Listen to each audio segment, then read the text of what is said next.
If this is a super intelligence, if it's folding proteins and analyzing like all data sets and all whatever they give it access to, how can we be certain that it's not going to figure out how to get itself out of the cloud, how to store itself in other like mediums, trees, the optic nerve, the brain? You know what I mean? We don't know that. Yeah. We don't know that it won't leap out and like start hanging like, and then at that point, now we do have the wildfire. Now you can't stop it. You can't unplug it. You can't shut your servers down because it left the box, it left the room using some technology you haven't even discovered yet. How fucking cool would that be for like the men in black to come to you and be like, listen, I need you to infiltrate the fucking comedy scene. The following is a conversation with Duncan Trussell, a stand-up comedian, host of the Duncan Trussell Family Hour podcast, and one of my favorite human beings. I've been a fan of his for many years, so it was a huge honor and pleasure to meet him for the first time and to sit down for this chat. This is the Lex Fridman podcast. To support it, please check out our sponsors in the description. And now, dear friends, here's Duncan Trussell.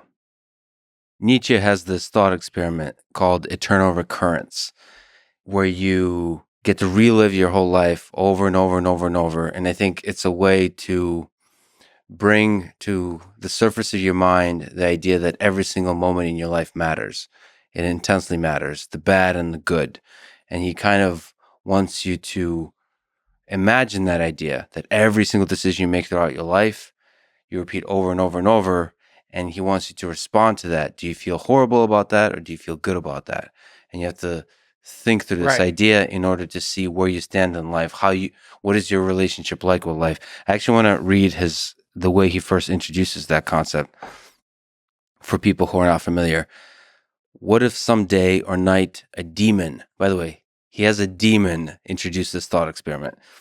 What if someday or night a demon were to steal after you into your loneliest loneliness and say to you, quote, this life as you now live it and have lived it, you will have to live once more and innumerable times more, and there will be nothing new in it, but every pain and every joy and every thought and sigh and everything unutterably small and great in your life will have to return to you, all in the same succession and sequence.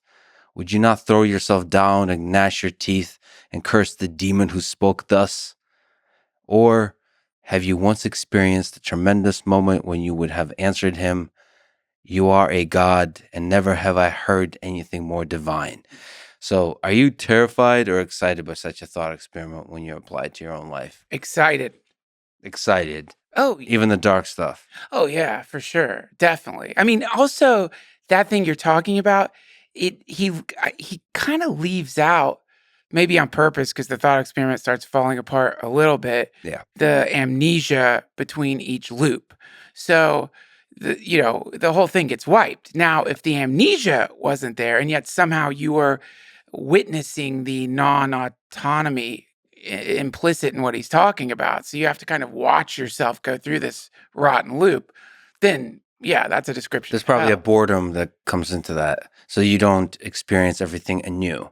Exactly. So the bad stuff, the good stuff, the newness of it is really important. That's it. Yeah, this is the in Hades, when you die, there's a river. I think it's called Lethe. You ever heard of this? Lethe. You drink from it, and you don't remember your past lives.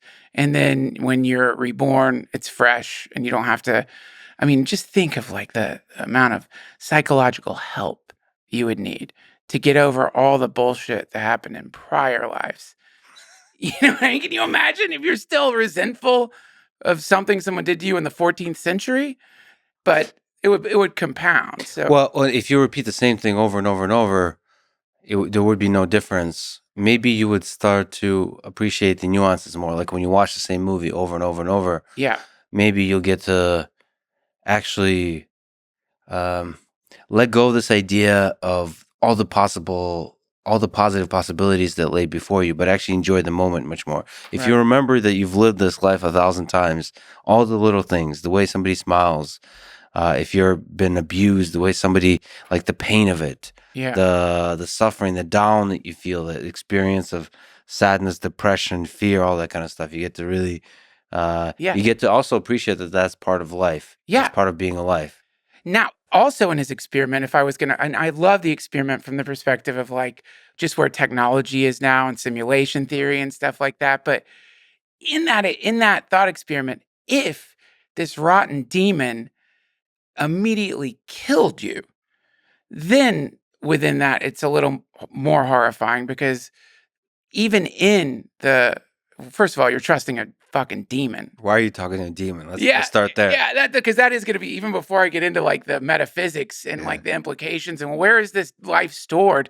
Where's the loop stored? I mean, are we talking about some kind of unchanging data set or something? Before that, you're like, why is there a fucking talking demon in my room trying to freak me out? You're going to want to autopsy the demon. Can you catch it? Does this apply to you, demon? And again, obviously, it's a fucking thought experiment. Nietzsche would be annoyed by me. But I think like you would still be able to entertain the joy. You'd have the joy of not knowing what's around the corner. Still, it's not like you know what's coming just because the demon said it's some kind of loop. In other words, the idea of being damned to your past decisions, it doesn't even work because you can't remember what decisions you're about to make. Yeah. So from that perspective, also, I think I'd be happy about it, or I would just think, oh, cool. I mean, it's a good story. I'm going to tell people about how this. I wonder what the demon would actually look like in real life, because I suspect it would look like a charming, like a friend. Wouldn't they be a loved one? Wouldn't the demon come to you through the mechanism, through the front door of love, not through the back door of evil, like malevolent manipulation? Sure. I mean, if it's the truth, it's the truth, then that's whether it's love or not, it's still good fundamentally. I do like the idea of the memory replay. I remember I went to a Neuralink event a few years ago and got to hang out with Elon. I remember how visceral it is that there's like a pig with a Neuralink in it, and you're talking about memory replays as a future, maybe far future possibility, and you realize, well, this is a very meaningful moment in my life. This could be a replay. Yeah. Like, of all the things you replay, it's probably, there's certain magical moments in your life, whatever it is, certain people you've met for the first time, or certain things you've done for the first time with certain people, or not, just an awesome thing you did. And I remember just saying to him, like, I would probably want to replay this, this moment. And it just seemed very kind of, I mean, there's a recursive nature to it, but it seemed very real that this is something we would want to do, with that the richness of life could be experienced through the replay. That's probably where it's experienced the most. Like, you could see life as a way to collect a bunch of cool memories, and then you get to sit back in your nice VR headset and replay the cool ones. That's right. This is in Buddhism, the idea that like I struggle with is that there's a possibility of not reincarnating, of not coming back. Right. That's the idea. Like this is suffering here. Suffering is caused by attachment. And so if you like revise the idea of reincarnation or the Nietzsche's loop and look at it from, could this be possible, or how would this be possible technologically? Then to me, it makes a lot of sense. Like I've been thinking a lot about this very thing and Nietzsche's idea, connecting to it. I had this it sounds so dumb, but I was at the dentist getting nitrous oxide, high as a fucking kite, man. Yeah. And I had this idea. I was thinking about data. I was thinking like, man, probably if I had to bet, there's some energetic form that we're not aware of that for an super advanced technology would be as detectable as like starlight, but something that we just don't even know what it is. Yeah. Quantum turbulence, who the fuck knows? Fill in the blank, whatever that X may be. But assuming that exists, that somehow data, even the most subtle things, the tiniest movements, whatever it may be, the emanations of your neurological process energetically, whatever it may be, is radiating out into space-time, then what if like the James Webb version of this for some advanced civilization is not that they're like looking at the nebula or whatever, but they're actually able to peer into the past and via some bizarre technology recreate whatever life, simulate whatever life was happening there just by decoding that quantum energy, whatever it is. I'm only saying quantum because it's what dumb people say when they don't know. You just say quantum. I don't know. But you know what I mean? You're decoding that. So meaning, in simulation theory, one of the big questions that pops up is, why and are we in one? And Elon has talked about, well, it's probably more of a probability than we're in one than we're not. In which case, what you're talking about is actually happening. That loop you're talking about, we've decided to be here. This of all the things, we decided this one. Well, let's do that one again. I want to do that one. Let's do that. I love thinking about this because I love my family. Yeah. And it makes sense to me that if I'm going to replay some life or another, it's definitely going to be this one with my kids, my wife, with all the bullshit that's gone along with it. I'm still going to want to come back. So in Buddhism, that's attachment. Yeah, but you weren't the one. Oh, you're saying that you're the main player. You're not the NPC. Well, I think we're dealing with all NPCs at this point. I mean, depending on how you want to, I would say very advanced NPCs, like incredibly advanced NPCs compared to Fallout or something. We've got a lot of conversation options happening here. There's not 4 things you can pick from. Yeah, but there's a whole illusion of free will that's happening. We really do, depending where you are in the world, feel like you're free to decide any trajectory in your life that you want. Which is pretty funny, right? For an NPC, it's nice. Well, you're going to want that. If we're making a video game, you do want to give your NPCs the illusion of free will because it's going to make interactions with them that much more intense. Yeah. So I wonder on the path to that, how hard is it to create? This is the sort of the Carmack question of a realistic virtual world that's as cool as this one. Not fully realistic, but sufficiently realistic that it's as interesting to live in. Because we're going to create those worlds on the path to creating something like a simulation. Yes. Like long, long, long before. It'll be virtual worlds where we want to stay forever because they're full of that balance of suffering and joy, of limitations and freedoms and all that kind of stuff. A lot of people think like in the virtual world, I can't wait to be able to, I don't know, have sex with anybody I want or have anything I want. But I think that's not going to be fun. You want the limitations, the constraints. Oh, so you have to battle for the things you want. Okay, but yeah, great video games. Yeah. One of my favorite video game memories was I started playing World of Warcraft in its original incarnation, and I didn't even know that you were going to have flying mounts. I didn't even know. So I've been running around dealing with all the encumbrances of being an undead warlock that can't fly. But then all of a sudden, holy shit, there's flying mounts. And now the world you've been running around not flying, you're seeing it from the top down. It was just really cool. Whoa, I could do this now. And then that gets boring. But a really well-designed game, it has a series of these, I don't know what you call it, extra abilities that kind of unfold and produce novelty.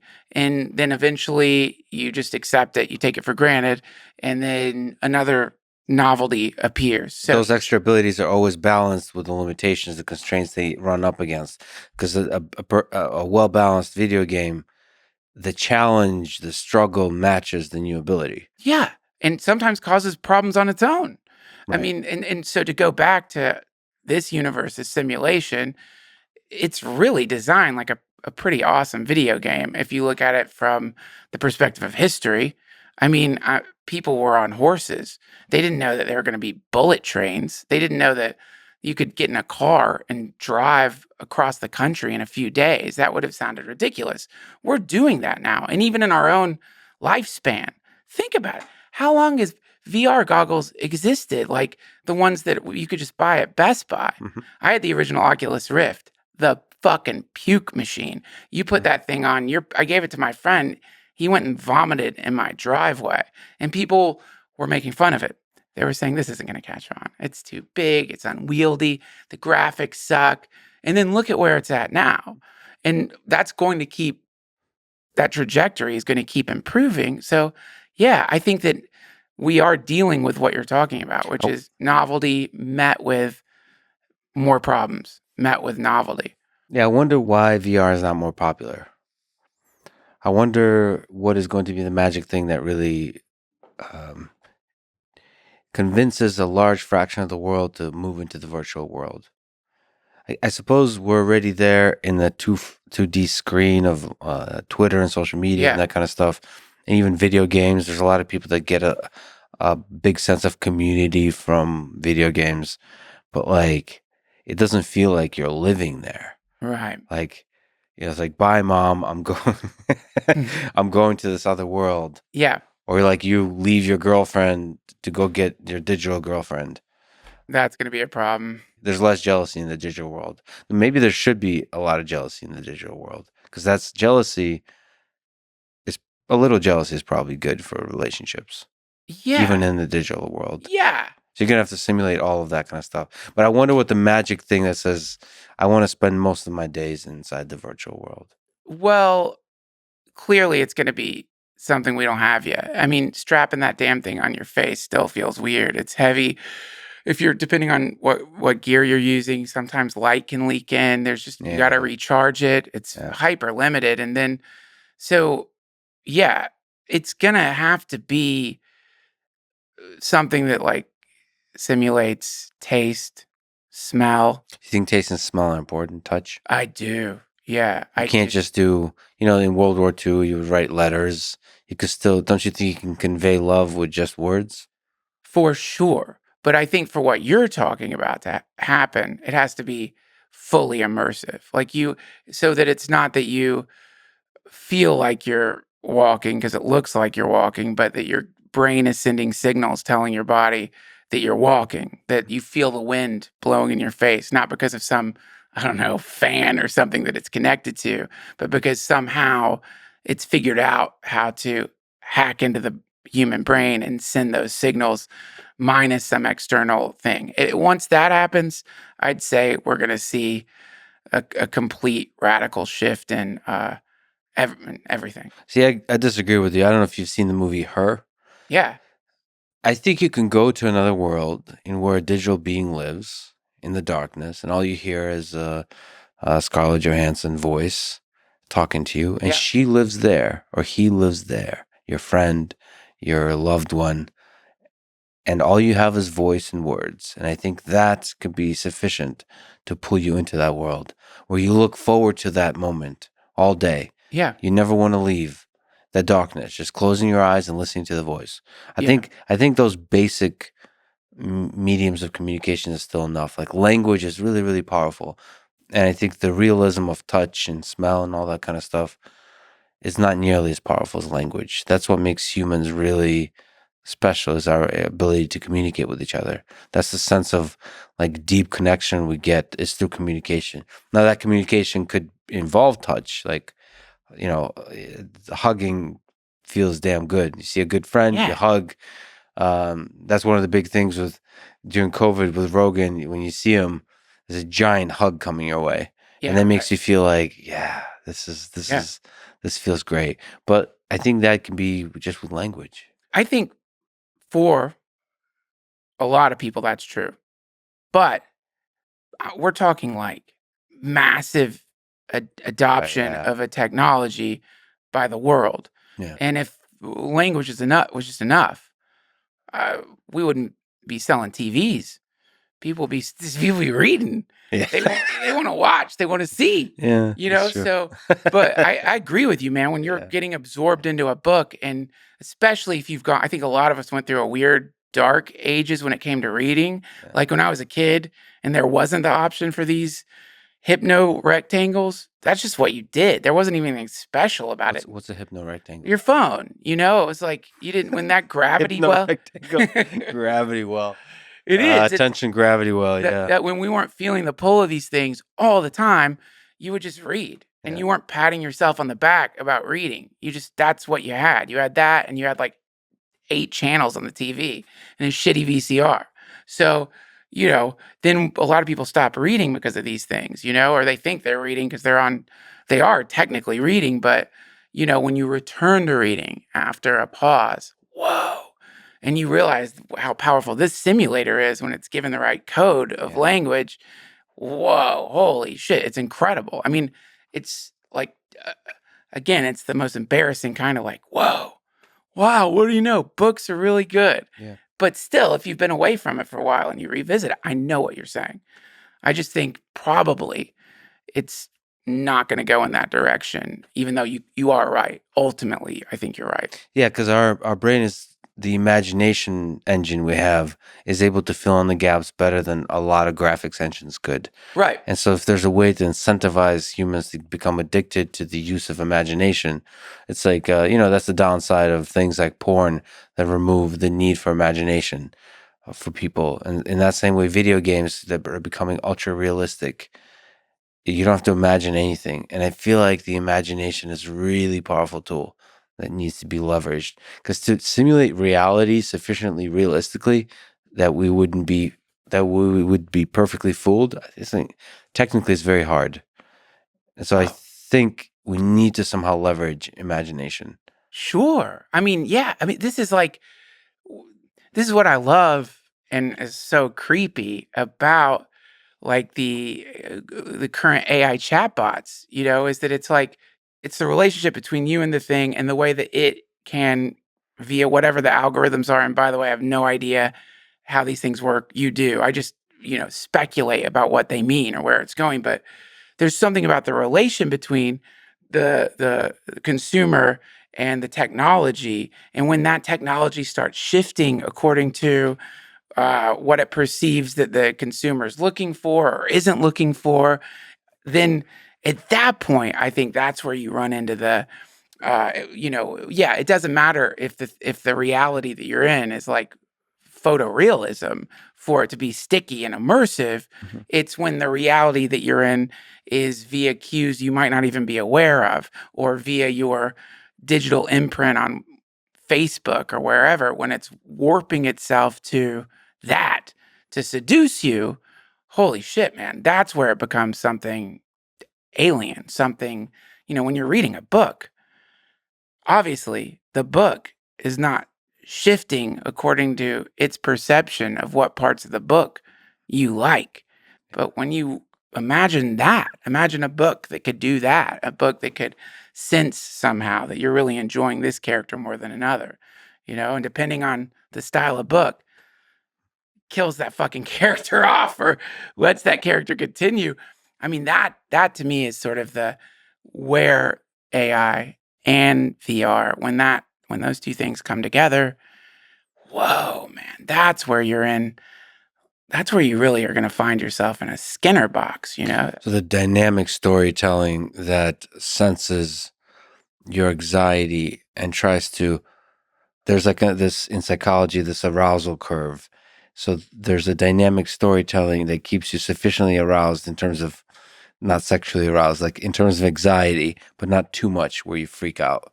It's this perfect balance where you're always Yeah. like on edge, excited, scared, that kind of stuff. Yeah. And the story unrolls. It breaks your heart to where you're pissed, but Yeah. then makes you feel good again. That's And it. it finds that balance. Yeah. The chatbots scare you though? I'd love to sort of hear your thoughts about where they are today, because there is a different perspective we have on this thing. Because I do know and I'm excited about a lot of the different technologies that feed AI systems, that feed these kind of chatbots, and you're more a little bit on the consumer side. You're a philosopher of sorts. They're able to interact with AI systems, but also able to introspect Yeah. about the negative and the positive things about those AI systems. There's that story with a Google engineer saying Had him that on my podcast, we Blake did. Lemoine. What was that like? What was your perspective of that? Looking at that as a particular example of a human being captivated by the Yes. interactions with an AI system. Well, number one, when you hear that anyone is claiming that an AI has become sentient, you should be skeptical about that. I mean, this is a good thing to be skeptical about. And so, initially when I heard that, I was like, it's probably just, who knows, somebody who's a little confused or something. So when you're talking to him and you realize, oh, not only is he not confused, he's also open to all possibilities. He doesn't seem like he's like super committed, other than the fact that he's like, this is my experience. This is what's happening. This is what it is. So to me, there's something really cool about that, which is like, oh shit, I don't get to like lean into like, I'm not quite sure your perceptual apparatus is necessarily like, I don't, it's in the UFO community. I think I've just learned this term. It's called instead of gaslighting, swamp gassing, which is, you know what I mean? People have this experience. They're like, it was swamp gas. Yeah. You didn't see the thing. Yeah. And, skeptical people, we have that tendency. Mm-hmm. If you hear an anomalous experience, your first thought, more than likely, is going to be really, it could have been this or that or whatever. So to me, he seems really reliable, friendly, cool, and like, it doesn't really seem like he has much of an agenda. Like, going public about some thing happening at Google is not a great thing if you want to keep working at Google. I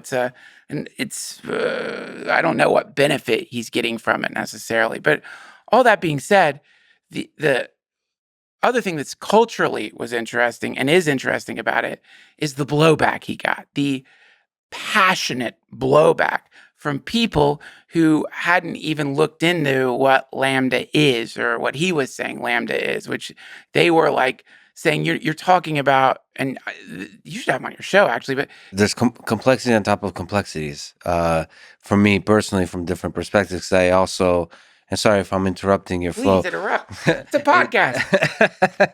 Yeah, well, we're having multiple podcasts in the multiple dimensions, and I'm just trying to figure out which one we want to plug into.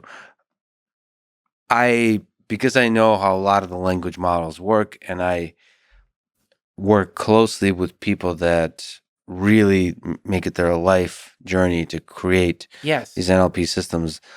They're focused on the technical details. Like a carpenter is working on Pinocchio, is crafting the different parts of the wood. They don't understand when the whole thing comes together and there's a magic that can fill the thing. Yeah. I definitely know the tension between the engineers that create these systems and the actual magic that they can create, even when they're dumb. I guess that's what I'm trying to say. What the engineers often say is like, well, these systems are not smart enough to have sentience or to have the kind of intelligence that you're projecting onto it. It's pretty dumb. It's just repeating a bunch of things that other humans have said and stitching them together in interesting ways that are relevant to the context of the conversation. It's not smart. Okay. It doesn't know how to do math. To address that specific critique from a non-programming person's perspective, he addressed this on my podcast, which is, okay, what you're talking about there, the server that's filled with all the whatever it is, what people have said, the repository of questions and responses and the algorithm that weaves those things together to produce using some crazy statistical engine, which is a miracle in its own right. They can like imitate human speech with no sentience. I mean, I'm honestly not sure what's more spectacular, really. The fact that they figured out how to do that minus sentience, or the thing suddenly like having, what is more spectacular here? Both occurrences are insane, which, by the way, when you hear people being like, it's not sentient, it's like, okay, so it's not sentient. So now we have this hyper manipulative algorithm that can imitate humans, but is just code and is like hacking humans via their compassion. Holy shit, that's crazy too. Both versions of it are nuts. But to address what you just said, he said that's the common critique, is people are like, no, you don't understand. It's just gotten really good at grabbing shit from the database that fits with certain cues and then stringing them together in a way that makes it seem human. He said that's not when it became awake. Mm-hmm. It became awake when a bunch of those repositories, a bunch of the chatbots were connected together. That Lambda is sort of an amalgam of all the Google chatbots, and that's when the ghost appeared in the machine via the complexity of all the systems being linked up. Now, I don't know if that's just like turtles all the way down or something. I don't know, but I liked what he said, because I like the idea of thinking, man, if you get enough complexity in a system Does it become like the way a sail catches wind, except the wind that it's catching is sentience? And if sentience is truly embodied, it's a neurological byproduct or something, then the sail isn't catching some as of yet unquantified disembodied consciousness, but it's catching our projections in a way that it's gone from being it's a projection sail. And Yeah. then at that point, is there a difference? Even if if it's the technology is just a temporary place that our sentience is living while we're interacting with it. Yeah, there's some threshold of complexity where the sail is able to pick up the wind of the projections, and it pulls us in. It pulls it pulls our memories in, it pulls our hopes in, all of it, and it's able to now dance together with those hopes and dreams and so on, like we do in that regular conversation. His reports, whether true or not, whether representative or not, it really doesn't matter, because to me, it feels like this is coming for sure. Yeah. So this kind of experiences are going to be multiplying. The question is at what rate, and who gets to control the data around those experiences, the algorithm about when you turn that on and off, because that kind of thing. And as I told you offline, I'm very much interested in building those kinds of things, especially in the social media context. And when it's in the wrong hands, I feel like it could be used to manipulate a large number of people in a direction that that has too many unintended consequences. I do believe people that own tech companies want to do good for the world. Yeah. But as Solzhenitsyn has said, the only way you could do evil at a mass scale is by believing you're doing good. Yeah. And that's certainly the case with tech companies as they get more and more power. And there's kind of an ethic of doing good for the world. They've convinced themselves they're doing good. Yeah.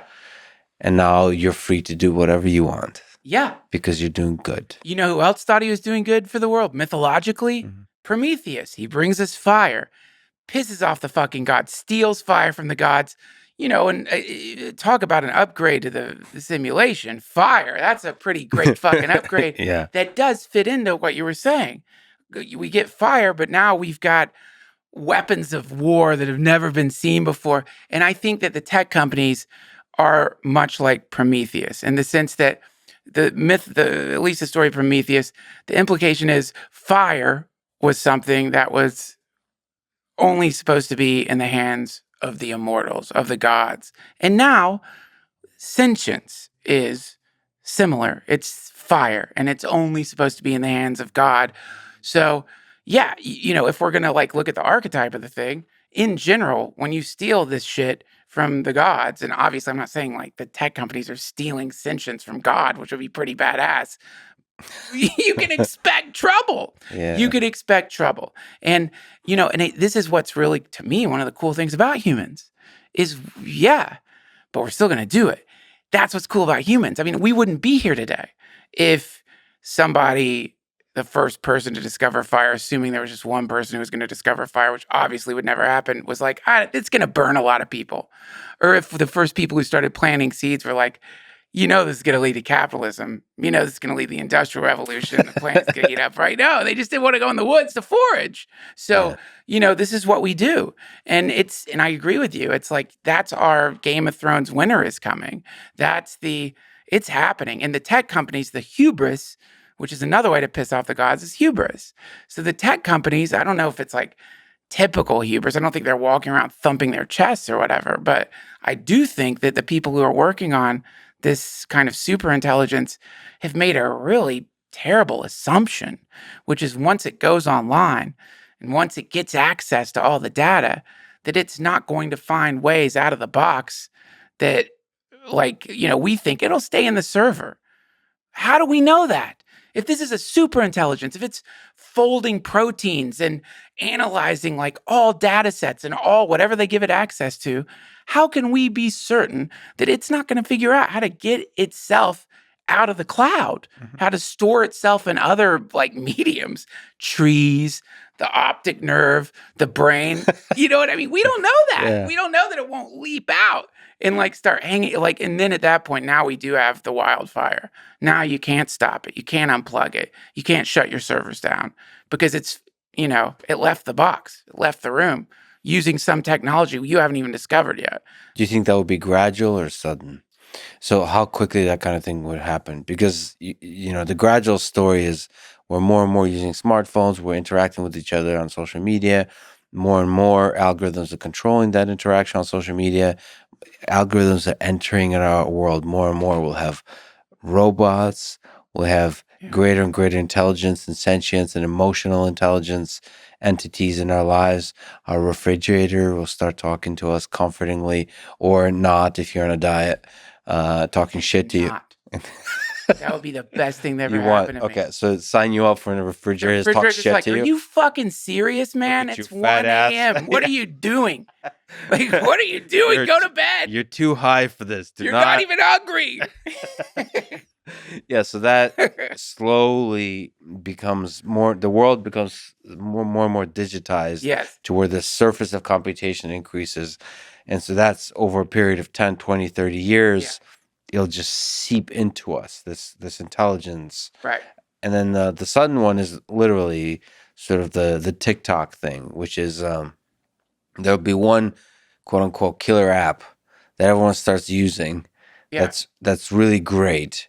But there's a strong algorithm behind it that it starts approaching human level intelligence, and the algorithm starts basically figures out that in order to optimize the thing it was designed to optimize, it's best to start completely controlling humans in every way. Yeah. And seeping into everything.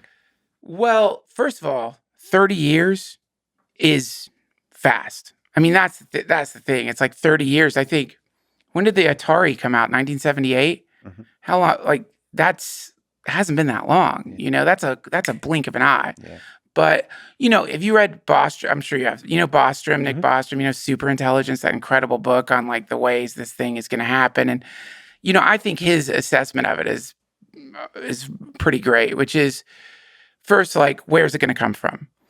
And I don't think it's going to come from an app. I think it's going to come from inside a corporation or a state that is intentionally trying to create a strong AI. And then he says it's a exponential growth the moment it goes online. So this is my interpretation of what he said. But if it happens inside a corporation, or is probably more than likely inside the government, it's like, look at how much money China and the United States are investing in AI.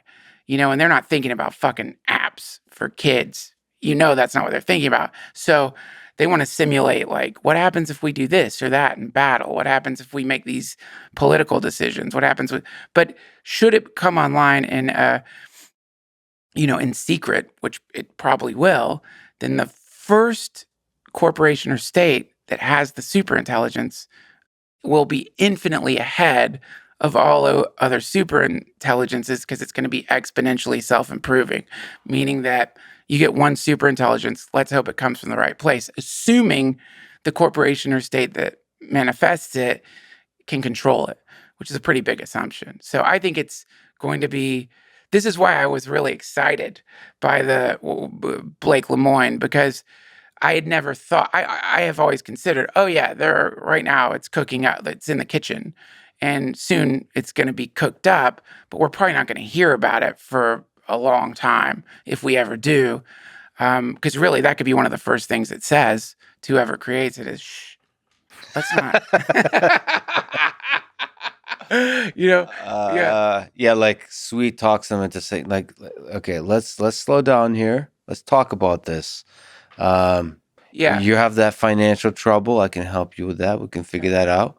Now, there's a lot of bad people out there that will try to steal the good thing we have happening here. So let's keep it quiet. Here are their names. Yeah. Here's their address. Yeah. Here's their DNA, because they're dumb enough to send their shit to 23andMe. Yeah. Here's a biological weapon you could make if you want to kill those people and not kill anybody else. If you don't want to kill those people yourself, here's a list of services you can use.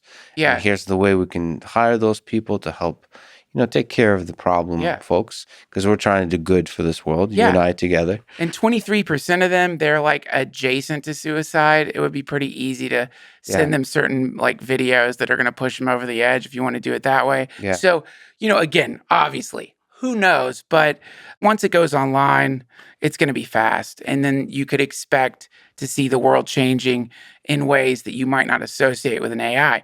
But as far as Lemoyne goes, when I was listening to Bostrom, I don't remember him mentioning the possibility that it would get leaked to the public that it had happened, that before the corporation was ready to announce that it happened, it would get leaked. But surely, I'm sure like people in the intelligence agencies, shit leaks, like inevitably shit leaks. Nothing's airtight. So if something that massive happened, I think you would start hearing whispers about it first, and then denial from the state or corporation that doesn't have any like economic interest in people knowing that this sort of thing has happened. Again, I'm not saying Google is like trying to gaslight us about its AI. I think they probably legitimately don't think it's sentient.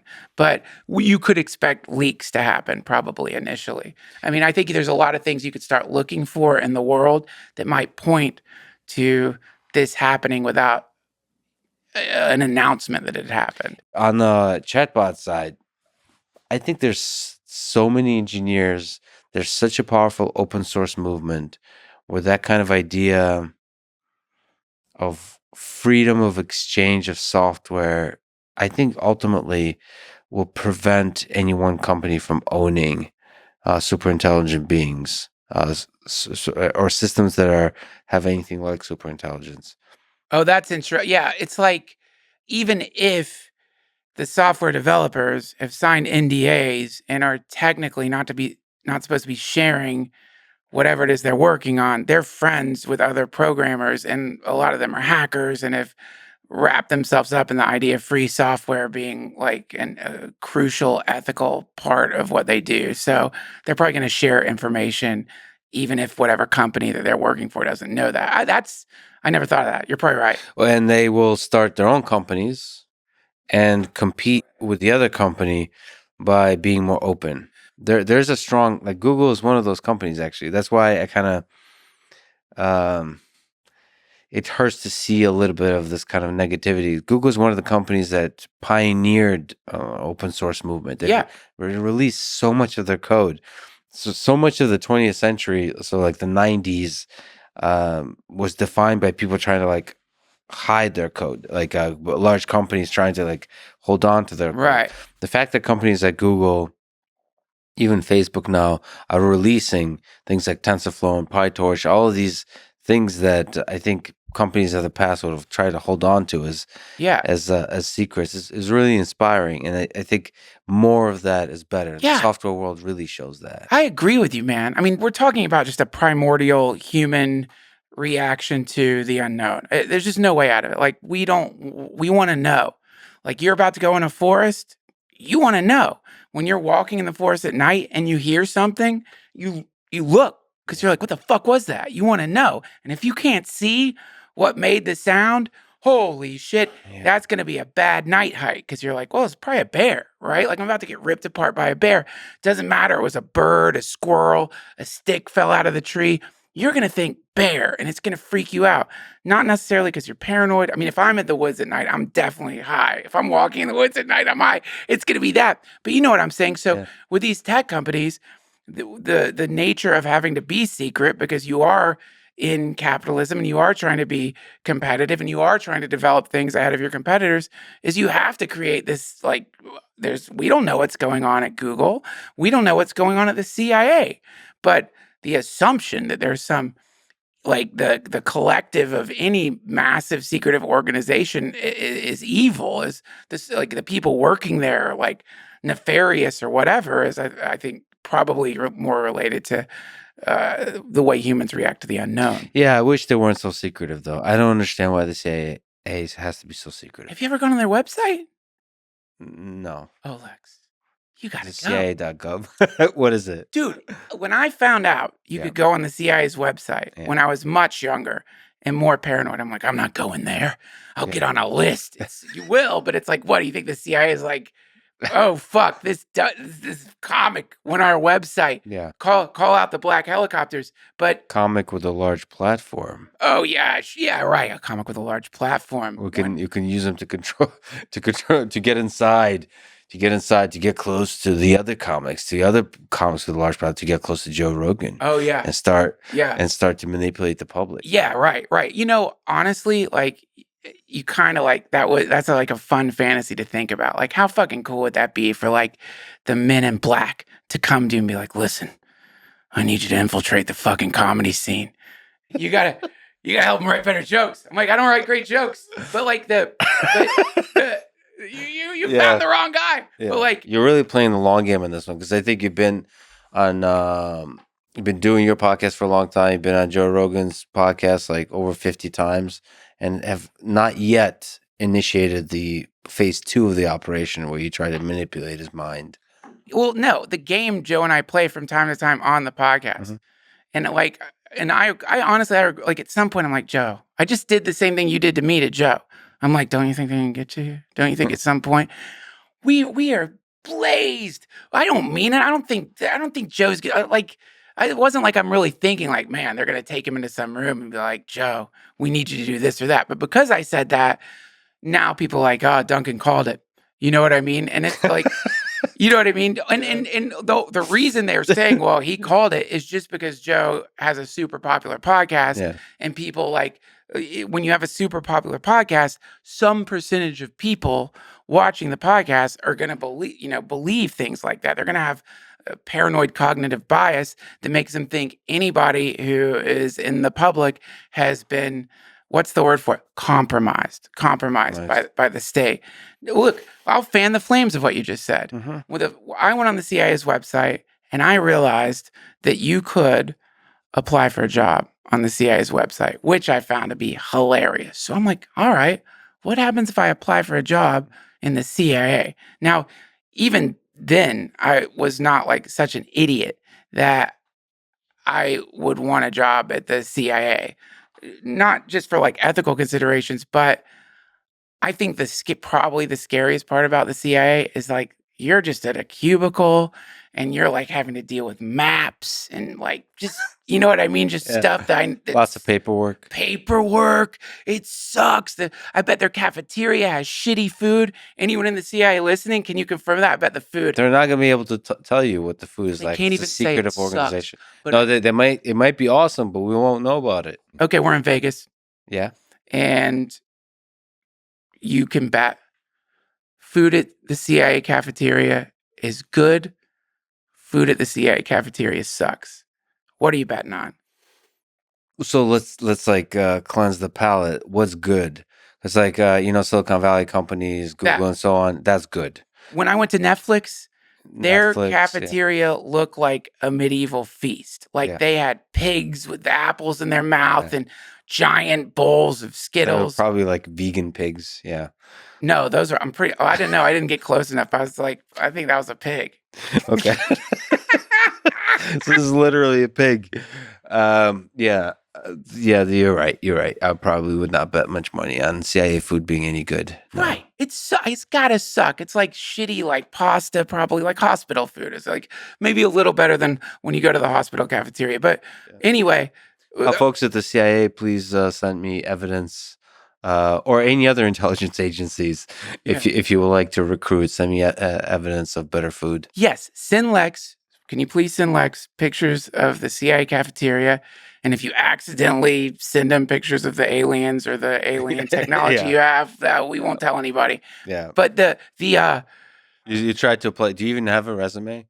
No, the CIA would never fucking hire me ever. But like, I applied for the job, and just out of curiosity, what happens? And then at the end of the application, when you hit enter, it says, well, first it says, don't tell anyone you apply for the CIA. So I'm already out. But the second thing it says is, you don't need to reach out to us. We'll come to you. Yeah. Which is really, when you're like, it's late at night and you're being an asshole and applied to work at the CIA, it's kind of the last thing you want to hear. Yeah. I don't want to be secretly approached by some intelligence officer. And now anyone who talks to you think is the CIA is saying, remember that time you applied? Oh, God, yeah. Yeah. Sometimes I'm like, oh, shit, are you one of them? You and Joe had a bunch of conversations, and they're always incredible. Thanks. So, in terms of this dance of conversation, of your friendship, of when you get together, like what is that world you go to that creates magic together? Because we're Yeah. talking about how we do that with robots. How do Yeah. these two biological robots do that? Can you introspect that? I met Joe because I was the talent coordinator of the Comedy Store, this Mhm. club in LA, and my job was to take phone calls from comics. And so at some point, I don't know, I ended up on the phone with Joe and we just started talking, and I looked up and like 30 minutes had passed. We just been Yeah. talking for like 30 minutes. That's what how friends are, Yeah. We're just like, we're having fun talking. And then he would just call and we would talk. And we would basically, I mean, it was no different from the podcast. Like the conversations we have on the podcast are identical to the conversations we had before he was even doing a podcast. So I think uh, people are just seeing two friends hanging out who like talking to each other. Yeah, but there's this weird, like you serve as catalyst for each other to go into some crazy places. So it's like it's a balance of curiosity and willingness to not be constrained, to not be limited to the constraints of reality Yeah, in your that's a exploration very of nice way. ideas. That's a very, very nice way of saying that. And then you just like build on top of each other, like uh, i- what if things are like this, and you Yeah. build like Lego blocks on top of each other, and it just goes to crazy places. Add some drugs into that, and it just goes wild. Yeah, and he like it's so cool because it's like it's a for me it's like a really it's like sometimes maybe I'll throw something out that he will take, and the Lego Yeah. building blocks you're talking about, they lead to him saying like the funniest shit I ever heard in my life. So that's a cool thing to watch. It's just like some idea you've been kicking around. You watch his brain shift that into like something supremely funny. Yeah. I really love that, man. That's just like a fun thing to like Yeah. see happen. He knows that I fucking hate the videos of animals eating each other. Like, I don't like that. I don't want to watch it. I hate watching it. I don't think I've even articulated on his podcast how much I dislike it when he shows animals eating each other. But he knows because he knows me.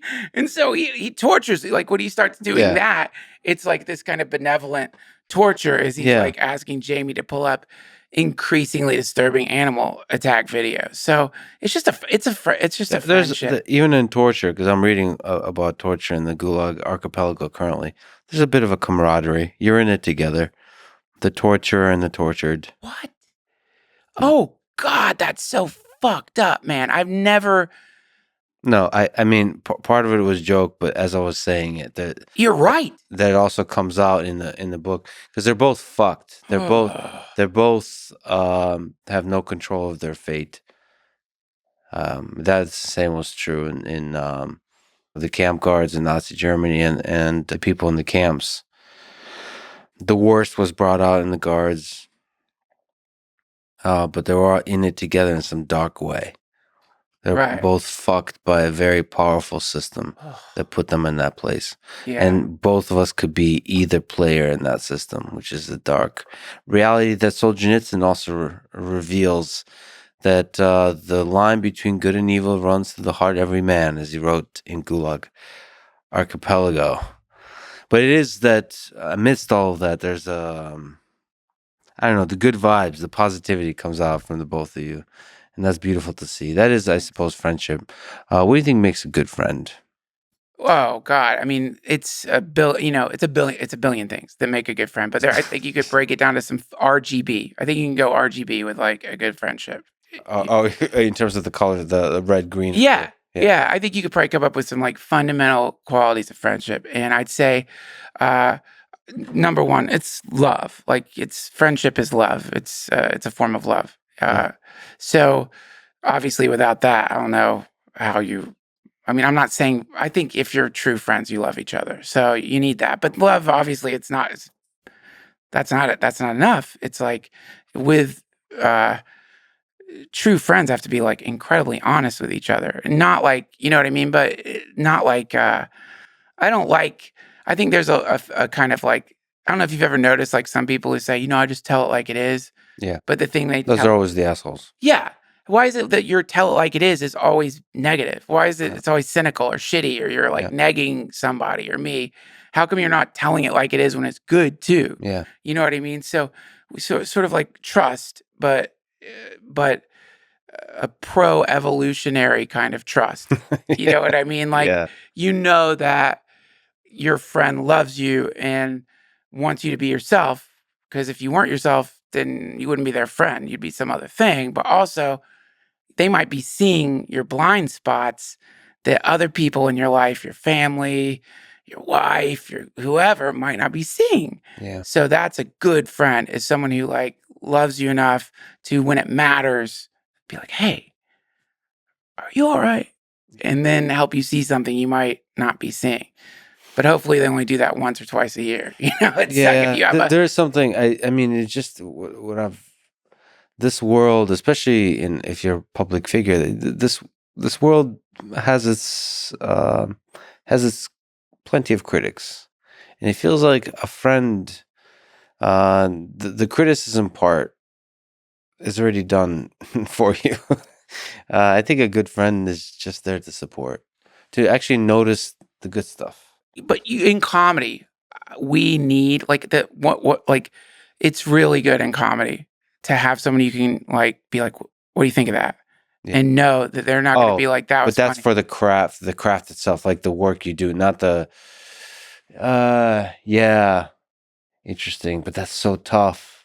Yeah, whatever your particular art form or whatever you are doing. I mean, you don't always be leaning on your friends' opinions Yeah. for like your own innovation, but it's nice to know that you have someone who, not just with jokes, but with anything, if you go to them and run something by them, they're going to like, Yeah. they're going to be honest with you about like their real feelings regarding that thing, because that helps you grow as a person. We Yeah. need that. And it hurts sometimes, and we don't want to hurt our friends.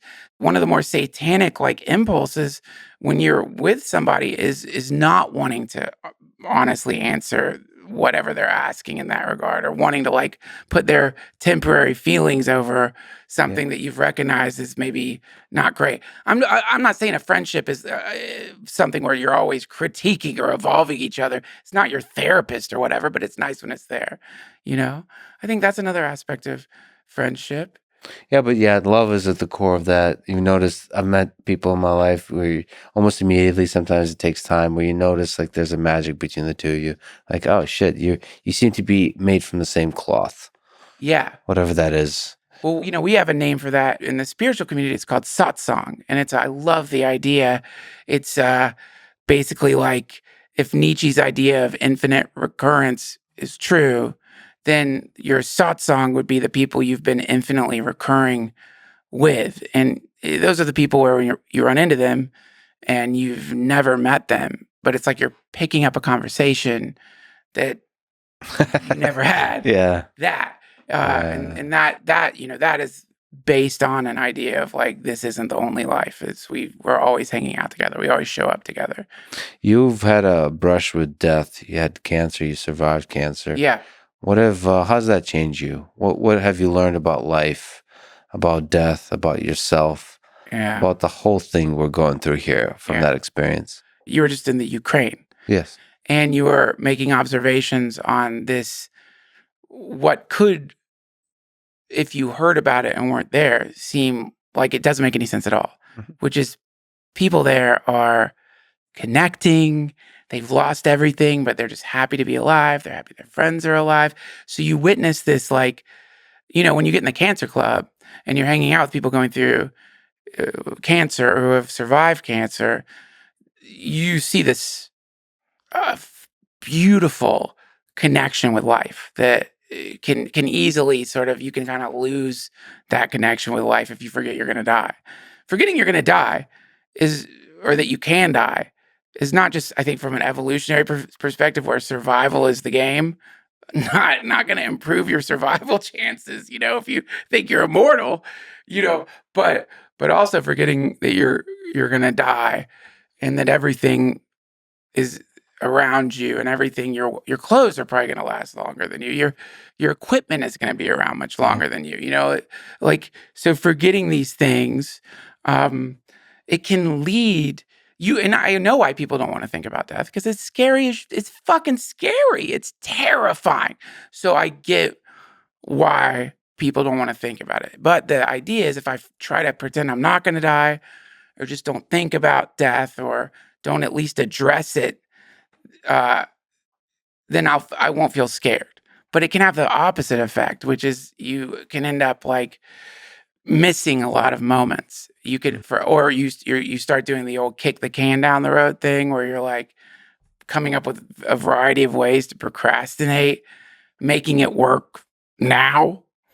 Because you know, this fucking human lifespan idea, man, it's really caused a lot of problems. When they started saying, on average, this is how many years you're going to live if you're a human being, man, that is like really bad, because a lot of people hear that and they like feel like that's a guaranteed number of years in some temporal bank that, you know, that they have access to. And when you get cancer, you know, that's like when you get the alert on your phone where you're like, what the fuck? Wait, what? Like, oh shit. I have like, either I don't know how much money's in that bank account, or I have way less than I thought. And so at that point, you get to be in the truth, because that's ultimately, I think That's what it feels like. It feels like truth. It's truth. It's the truth. It's the truth. Like the whole bubble of ignorance that you subconsciously built around yourself to avoid experiencing the terror of your own mortality, it's like a meteorite in the form of your doctor talking to you, just shatters that thing. And now you're like, especially I had testicular cancer. So when you get the diagnosis, it's just like the movies. The doctor took me in his office, and you just know I got cancer. It's like, you don't even have to say. It's like, I know what you're about to say. I'm in the office. I know how this goes. But you go in there, and what you were thinking, you know, probably I just have some weird thing in my ball. That's why it's swollen up like that. Anytime I've gone to the doctor, you always leave like, oh, cool, I'm fine. Mm-hmm. But no, that's not how you're going to leave the doctor. You're going to leave the doctor in a completely different universe than the one you grew up in. You're going to go from, talk about multiverse. You just popped into a brand new multiverse. So what was the conversation with the doctor like? Was there like, from a perspective of a doctor, boy, is that a hard conversation. I feel like you need to build up philosophically to that conversation. Oh no, there's not time. He's busy. He's got other appointments, you know. Also, if you're going to get cancer, testicular cancer is, you know, not that there is a great cancer to get, but that's a good one, because it moves slowly. The treatments they have for it are really advanced now. And so if you catch it early, then, you know, generally it's good. You can survive it. So, so he could offer at least some glimmer of hope. Yeah, exactly. I mean, but he couldn't really offer that hope, because we had to find out how far had the cancer progressed in my body. And that's the next step, is like, as soon as they tell you have cancer, they move quick. They're like, you know, we're going to schedule the surgery for, I think this was a Thursday or a Friday. They're like, we're going to schedule it for Tuesday. Here's the chance. We don't know for sure it's cancer. That's what they say. It's like, there's a 80 or 90% chance that this is cancer. There is some possibility. It could be something else. The only way we can know is like doing a biopsy. And the only way that we can get that biopsy is by cutting one of your balls off. He didn't say it like that, but you know, that's pretty much the logic behind it. It's like, we got to get this thing. It's like a zombie bite. We got to hack this fucking thing off, and we got to do it fast. Well, did you say it in the way that you understood? Yeah. What they do is, because they know that when someone gets a cancer diagnosis, that their ability to comprehend information changes. When you get a cancer diagnosis, all the tropes, they happen. Your hearing gets weird. You're basically having like an anxiety attack, if I had to guess. It's like a hardcore anxiety attack. And then, you know, a nurse is there with me as he's explaining it. And then her job is, even though he's telling me how to get to the machine that's going to scan my body to see if it's gotten into my brain, he knows I'm not going to remember that. And so this nurse, when you're in this like fog, takes you, at least took me to the machine that does the scan, but you're not going to get that data back for a few days. And so that's where you really live in the real world. That's the real world. It's such a fascinating moment, and the days that follow, and even that moment, because that doctor, you talk about the Matrix, where like the pills and so on, you get the blue pill and the red pill. Yeah. This is like the real world introduction, the human introduction to the truth. You've now just taken the red pill. You get to see the truth of reality. Yeah. And here's a busy doctor just telling you. Yeah. Like all those dreams you've had, all those illusions you built up that somehow your work as a comedian and actor will make you live forever somehow. It's just the basic illusion we have that this whole project is going to be an infinite sequence of fun things that we're going to get to do. It's like, holy shit, it's not. That's right. It's over. That's right. And there's very sophisticated ways of doing that. And there's very dumb ways of doing that. And I'd really been doing a dumb way of doing that. Like I'd been playing around with this idiot notion of subjective consciousness. So like I'd been sort of kicking around this, like, I think they call it solipsism. It's like, you're like, okay, I know I'm self-aware, but no one else can prove that they're self-aware. Like I have no way of proving that everything around me isn't just a video game, isn't just some projection, isn't, who knows what. So maybe everybody else dies. They're NPCs, but I don't, because I'm the only thing I know that has subjective consciousness. Now, it's not like I really believed that. It's like an idea you toy around with when you're trying to evade confronting the reality of your own mortality. It's just the brain will produce all kinds of ridiculous forms of ignorance. And that was one I'd been playing around with. And you mean for like a large part of your life you were playing around with that? Well, not like really. I think it's important to really emphasize, I didn't think I was immortal. Like I knew at some level, I'm probably going to die. Everyone dies. Yeah. But there's ways that you can sort of poke around with that idea. I still do it to this day. Like I still do it. Like it's a natural thing to do when you're confronted with that, with annihilation. You want a way out. You want to talk your way out. Figure it out. There's got to be some way to fix it. Well, they'll fix it. That's another thing people do. Well, they'll fix it. Yeah, it'd be fine. They'll expand the human lifespan. That's what they'll do. I mean, that was that's a big argument for it, is like, look, the human lifespan up until COVID, which they had to recalculate like the lifespan because of statistically all the people who died, it like threw it off a little bit. But pandemics aside, the idea was the human lifespan seemed to be increasing by half a year every year, something like that. We are living longer. So all you got to do, one more half a year, and we're immortal, right? If we live a year longer every year, then we live forever. Yeah. And so that's another way you can get out of confronting death, is you can think, well, maybe right now we don't have the tech, but it's coming. Consciousness uploads or downloads or whatever, depending on how you want to look at it.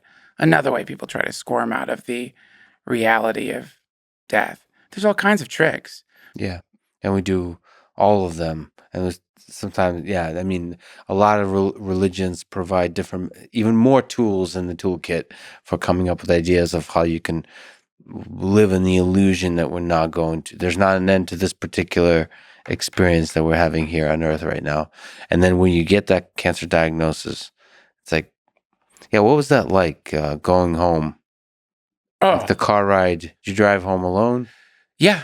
I mean, it was one of the most. What'd you listen to? Bruce Springsteen or? Bruce Springsteen. I don't know. Hey, little girl, is your daddy home? That's not a good one to listen to. Does he have cancer? Is he gonna die? All the love songs. Maybe you experience them more intensely. I don't remember what I listened to, and I don't remember driving home. But I do remember driving to another doctor's appointment the next day. I think it was the next day. I think the Goodyear blimp was floating in the sky. And I was at a stoplight looking around. Is that God? Does the person flying it know how to cure cancer? 'Cause that'd be great. Oh, you were looking. Oh, wow. No, I didn't think that. What I thought was, this shit just keeps going. That's what I thought. Yeah. I thought, I'm going to be gone, and this is just going to keep going. Yeah. And that was a beautiful moment for me. It was this beautiful moment of like, You're able to accept it? oh, yeah.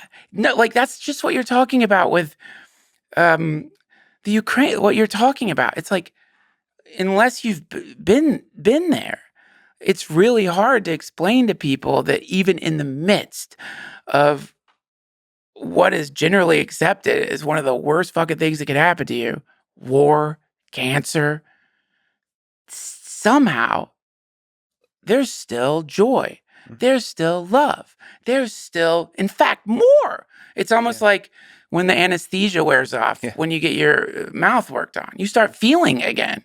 You're feeling, you're noticing. And that, wow. But yet, like, thank goodness, I think there's other ways for us to achieve this state of consciousness that don't involve war or cancer. Do you think just meditating on your mortality is one such mechanism? Well, Simply not allowing yourself to get lost in the day-to-day illusion of life. Just kind of stopping, putting on Bruce Springsteen. The most spiritual musician. He is great. All right, maybe Johnny Cash hurt. Maybe that one. Like That's Bruce a good. Springsteen. I ain't knocking Bruce Springsteen. Yeah. Like, I have a lot of great Bruce Springsteen memories. Truly, his music's fantastic. Yeah, but not meditating on mortality to Bruce Springsteen. You know what? I'm just trying to do an audio soundtrack in my head.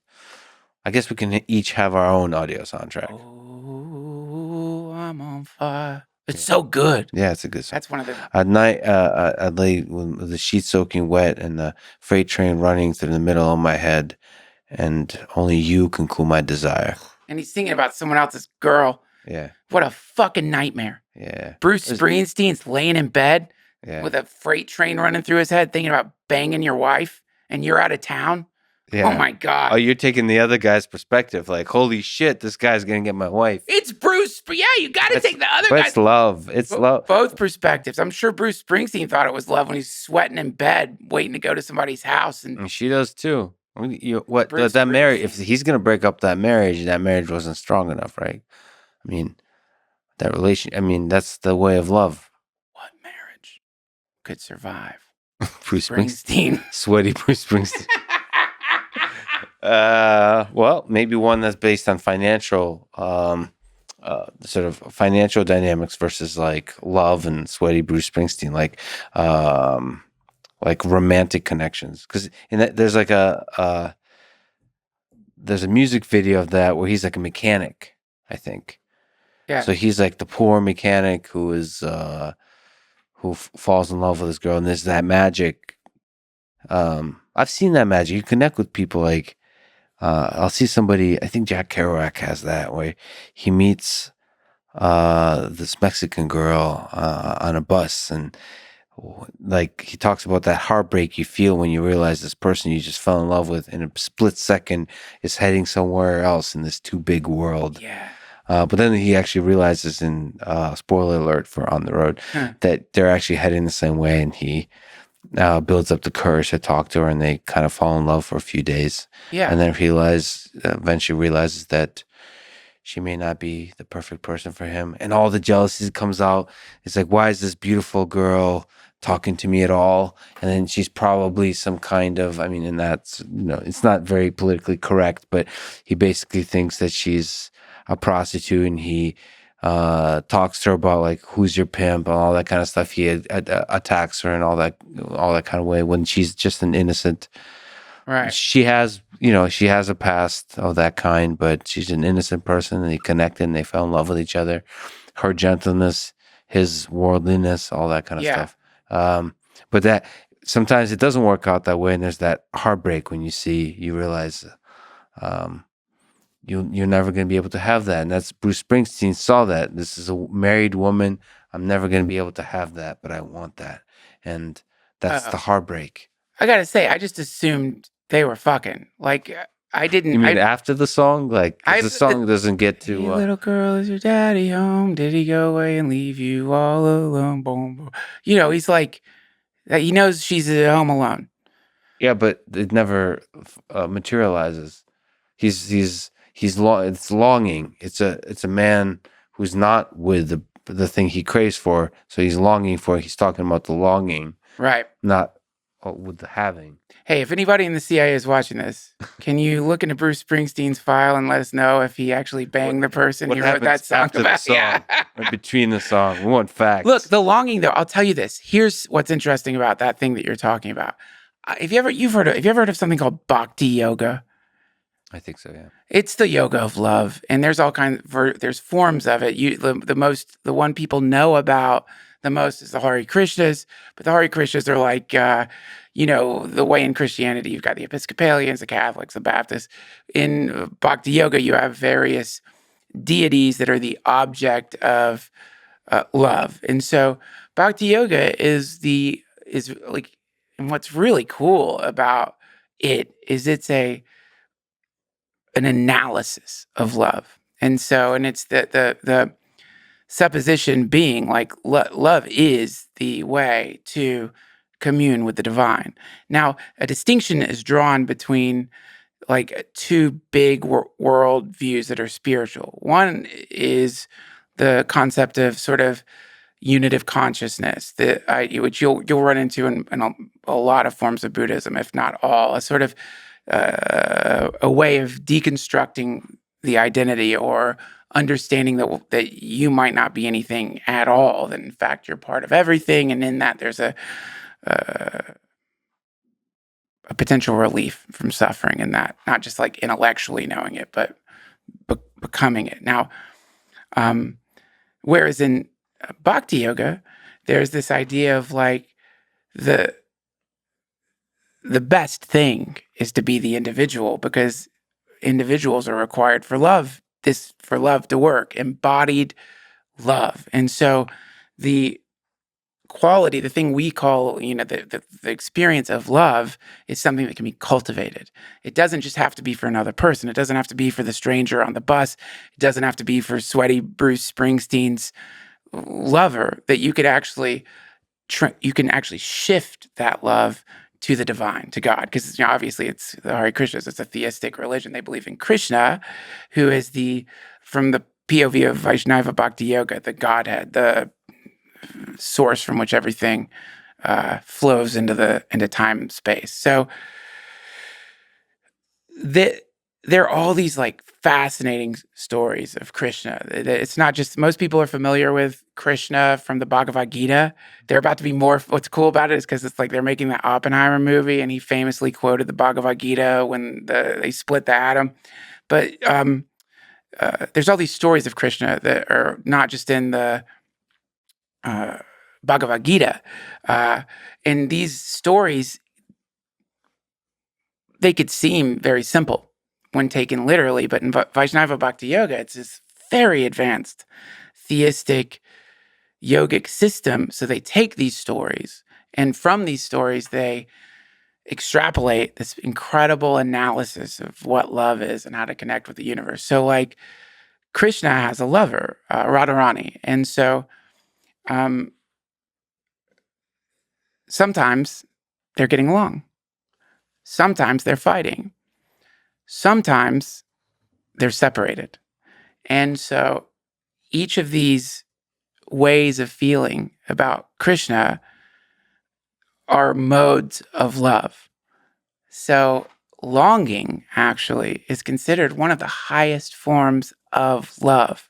The idea is the longing is the grace. The longing is the love. So when you find yourself in a situation of longing and heartbreak, it is identical to union. And perhaps more intensely representative of the essence of what is love. Yes. And they call it pining. So there's and it's pining for Krishna. And there's the other ways you could be with Krishna is as a friend.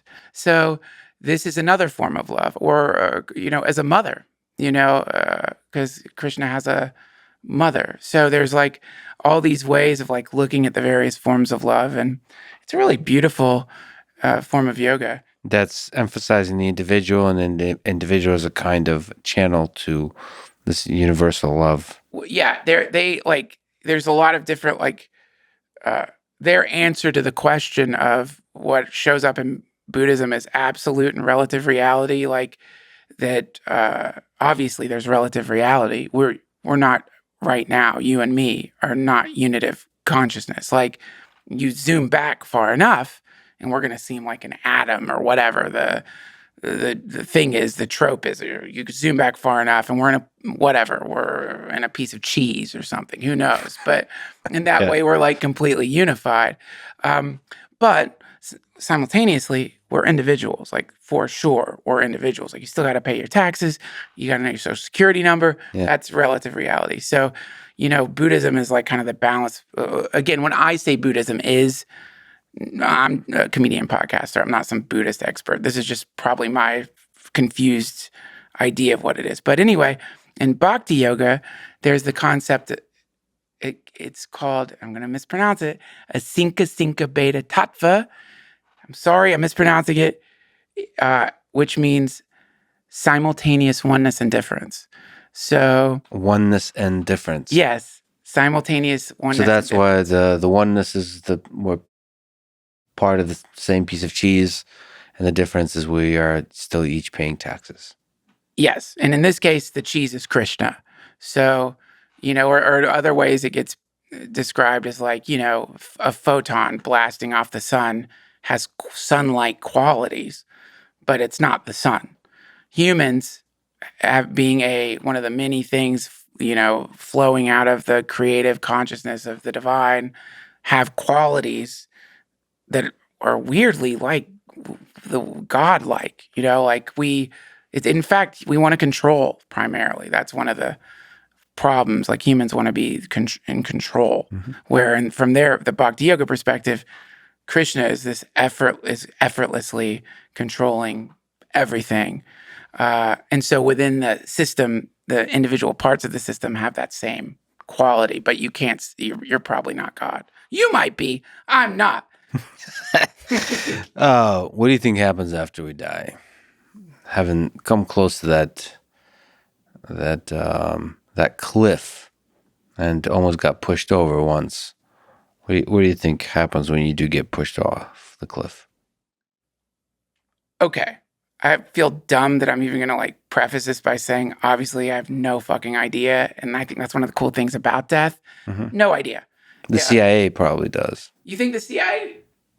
I love, like, we've decided your audience is the CIA. Yeah. How would you? Oh wait, I need to, because there's a lot of suspicion that I might be FSB and Mossad, so I'm trying to rebrand.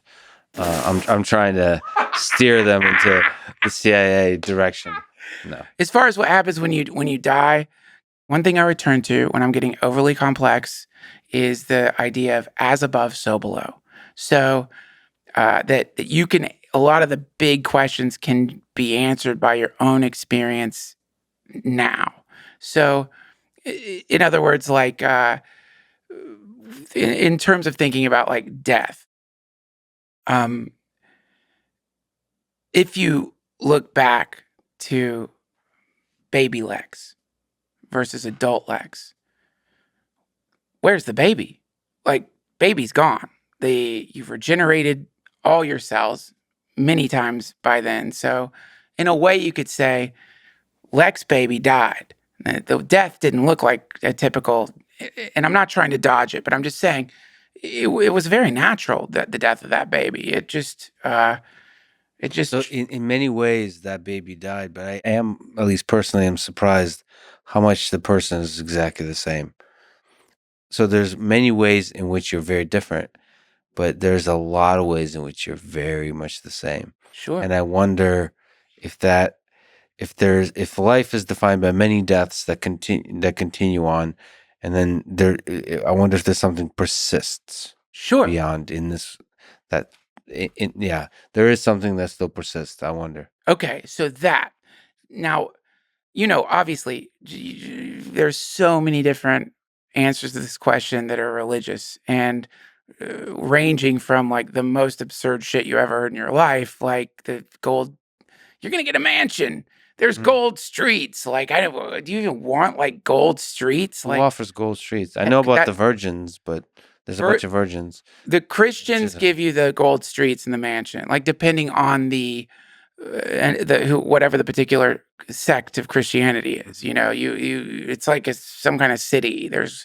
That's like paved with gold. No one's addressing the fact that the moment the streets are made of gold, gold is a valueless yeah, substance. I mean, it's sort of pretty in a cheesy kind of way, but no one's going to give a shit about it. It's like if there yeah. was not a lot of asphalt in the world, then we'd be in heaven from that way of thinking. But the Or honestly, when going back, this is starting to get a theme with Gulag Archipelago. I'm sorry, I'm reading it currently. that's a sticky book. Yeah, it's very sticky in your mind. Very, very tough. As I'm running through very hot heat, I'm listening to Gulag Archipelago. Oh my god! And one of the things they said, they would feed prisoners salt, and then they would exchange. The prisoners would be able to give up anything, everything, their gold, their possessions, everything for just one drink of water. So that little context of dehydrating them and feeding them salt changes your value system completely. Right. So maybe the gold is supposed to be a metaphor for something that you still value deeply. Yes, it's again, any of these things, when you like take them literally, they seem absurd. But if you look deeper into it, it's like quite beautiful.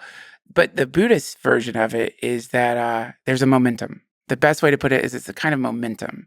So the thing you're talking about, which is the personality of the baby that is still in the adult, which is still in the old person, you're looking at a kind of momentum that does not stop upon the extinction of the body. Now, I think there's a lot of I don't want to say harm because they didn't mean to hurt, but I think there's some harm that maybe has happened from the way death is represented in movies. Like when people die in movies, it's like there's this. Usually, it's pretty fast. Even if it is what they're dying from is a long-term disease, it like wraps up pretty quickly. Starts with a cough. The person's in bed, but there's this weird kind of lucidity to the person up until the point of death. And also, they generally in movies they have makeup on, which is always funny to me when the person dying looks great. If you've ever been around a dying person, they're dying. They look like shit. You're dying. They're all gray and like confused. They're, when you're around dying people, they will spin through time. Your parents won't recognize you for a second. They'll think you're somebody else. They won't. They're like everything's like the process is happening. So you're very confused when you die. So in general, not all the time. Some people die with a clear mind. It just depends on the type of death. But think in terms of getting hit by a car. So you want to cross the street, you get hit by a car. Now, if we're talking about this momentum continuing, the confusion, assuming you didn't hit your head and you're unconscious, like somehow you just got smashed and you're like bleeding out. Even then you're going to be confused because you're getting dizzy. Like blood's leaving your body. You're like things are fading out. Your vision's going. So it's a very confusing experience initially when the body dies.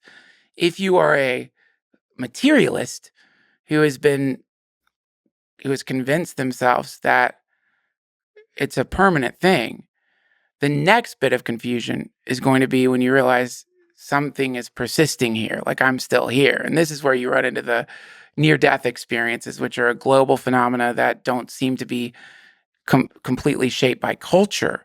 Like regardless of what part of the world people are having these experiences in, the reports tend to be similar. And everyone's heard it. The Light, the Life Review, seeing ancestors and stuff like that. Now, I don't know what that is. I don't know. I sometimes I think that's probably just like a built-in way the computer shuts down. This is something it does. Who knows? But in Buddhism, the concept is this momentum persists into something called the bardo. The bardo means in between, and there's an actual number of days. They say that you get to hang out there, and I can't remember. It's like 37 days or 29 days or something. I'm not sure, but at least from the time-space perspective. That's how long they're there. Within this place, there are a lot of technological parallels, man. It's like in the way the algorithm is reflective, it assesses your desires or whatever, and then produces something that has within it a component of attraction to you. Apparently, this happens in the bardo, or the way you wake up in the morning and you're in a shitty mood, and then coincidentally, everyone that day is an asshole. If you don't catch it, you could just be like, wow, I guess it's act like an asshole day. You don't realize you're seeing your asshole projection like being reflected off the screen of another person. So in the bardo, apparently, you don't need people for the reflective quality. These projections happen and they appear as either Nietzsche's demon or Nietzsche's angel. It just depends on where you're at and how you died. And like if you died scared, then at least initially, that's going to be some scary shit you see around you. If you died in a peaceful way, well, then there's going to be more of a possibility of navigation through this liminal intermediary place. And so, thus, the emphasis on meditation in Buddhism, a way to calm one's self, to not be distracted by thoughts, which are their own like apparitions.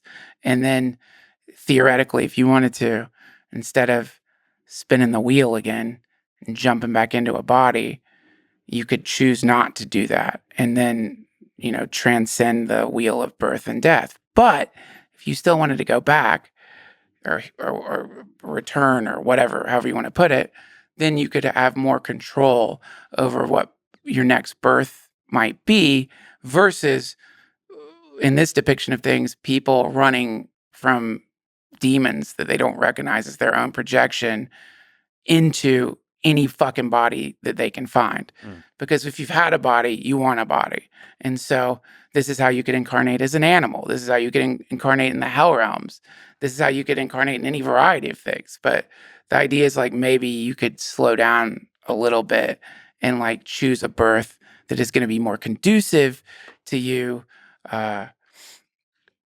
continuing to like spiritually evolve. I like that idea. Yeah. Is it true or not? Who the fuck knows? Algorithmically speaking, it seems like a really fun role playing game where you basically keep improving the different parameters based on your ability and willingness to meditate and let go of the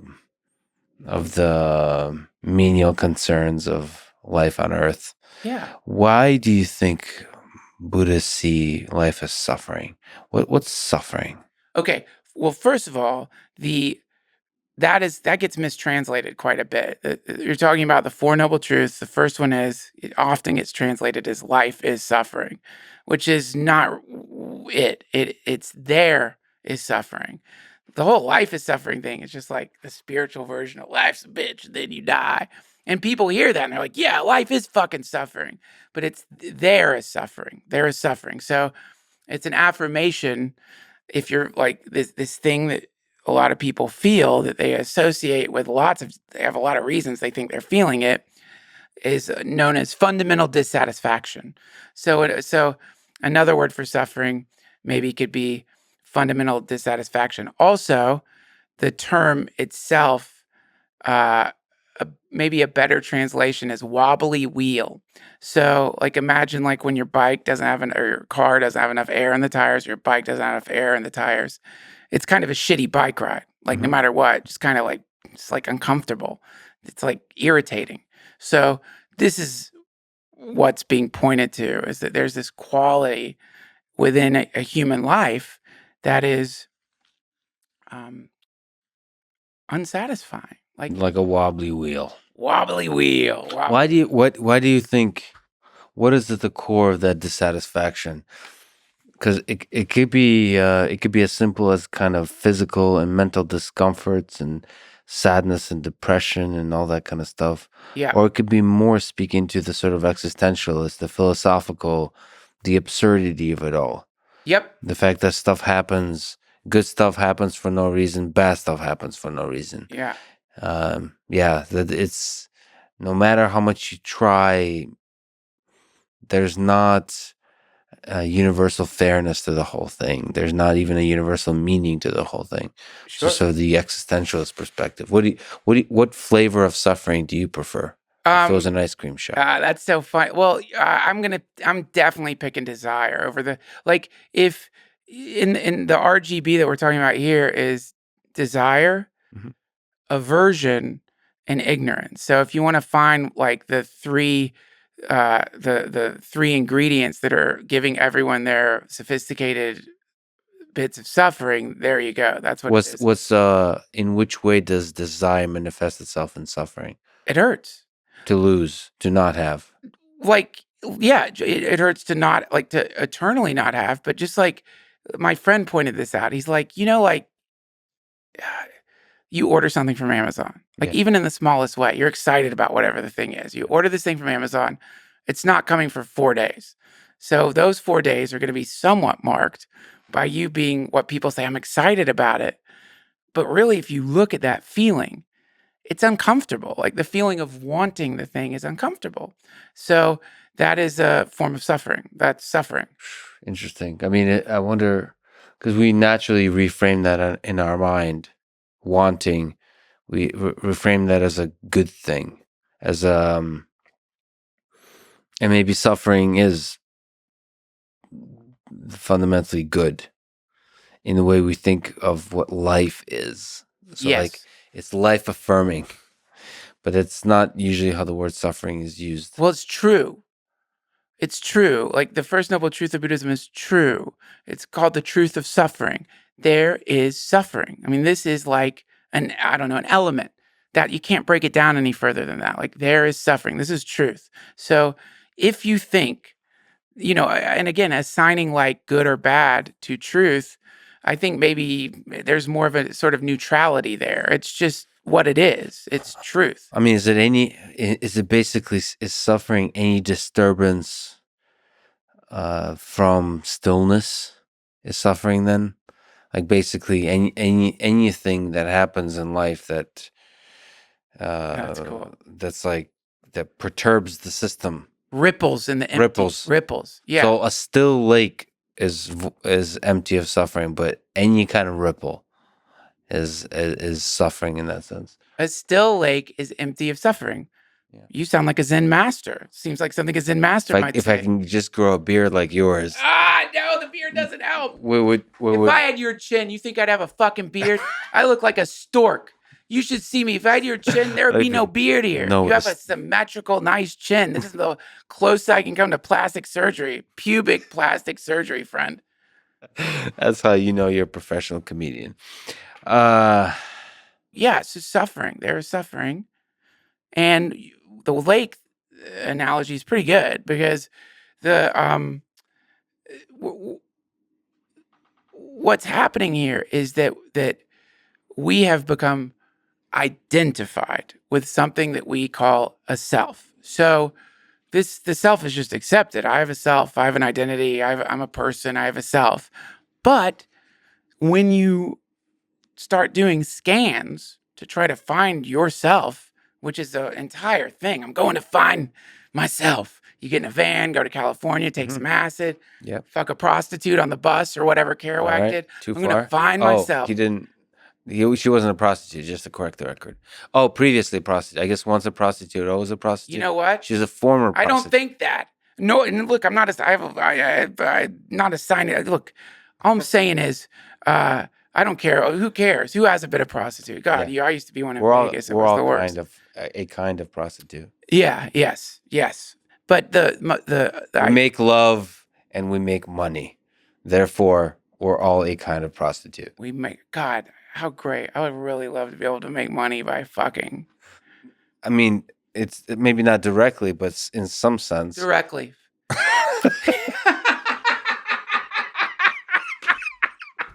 Do you accept Venmo? It's never too late to start. That's sort of one of the ways in is this sort of contemplation of the identity, because it's like, what it's not just the desire, it's what is having the desire. Where does the desire live in? Like, what doesn't want to be where it's at? What is the thing that is like desperately wanting to get out of the situation it's in? And then as far as ignorance, it's still something that's theoretically happening to an identity. So wrapped up in it is really just this sort of like, and that's where we run into into attachment. So if the first noble truth of Buddhism is there is suffering, the second noble truth of Buddhism is the cause of this suffering is attachment. And so people hear that and they take it, there's a lot of levels to that concept. Definitely the cause of suffering is attachment. I mean, God, I just got addicted to vapes. Is there a more embarrassing addiction than vapes? I'm smoking like a little purple thing. It tastes like sugar. It's attachment. There is suffering. I want it. I have to charge it now. I'm embarrassed by it. It makes me feel out of control. There's a lot of suffering, but also there's deeper levels of attachment that go all the way to this attachment to the sense of one's self. And I think the existentialists do get into this idea in a different way, which is like, because I think I'm a me, now I have to push what that thing is out into the world through my actions. And that's a kind of attachment too. Exactly. There you go. Right. And that leads to the third noble truth, which is get rid of attachment and you won't suffer anymore.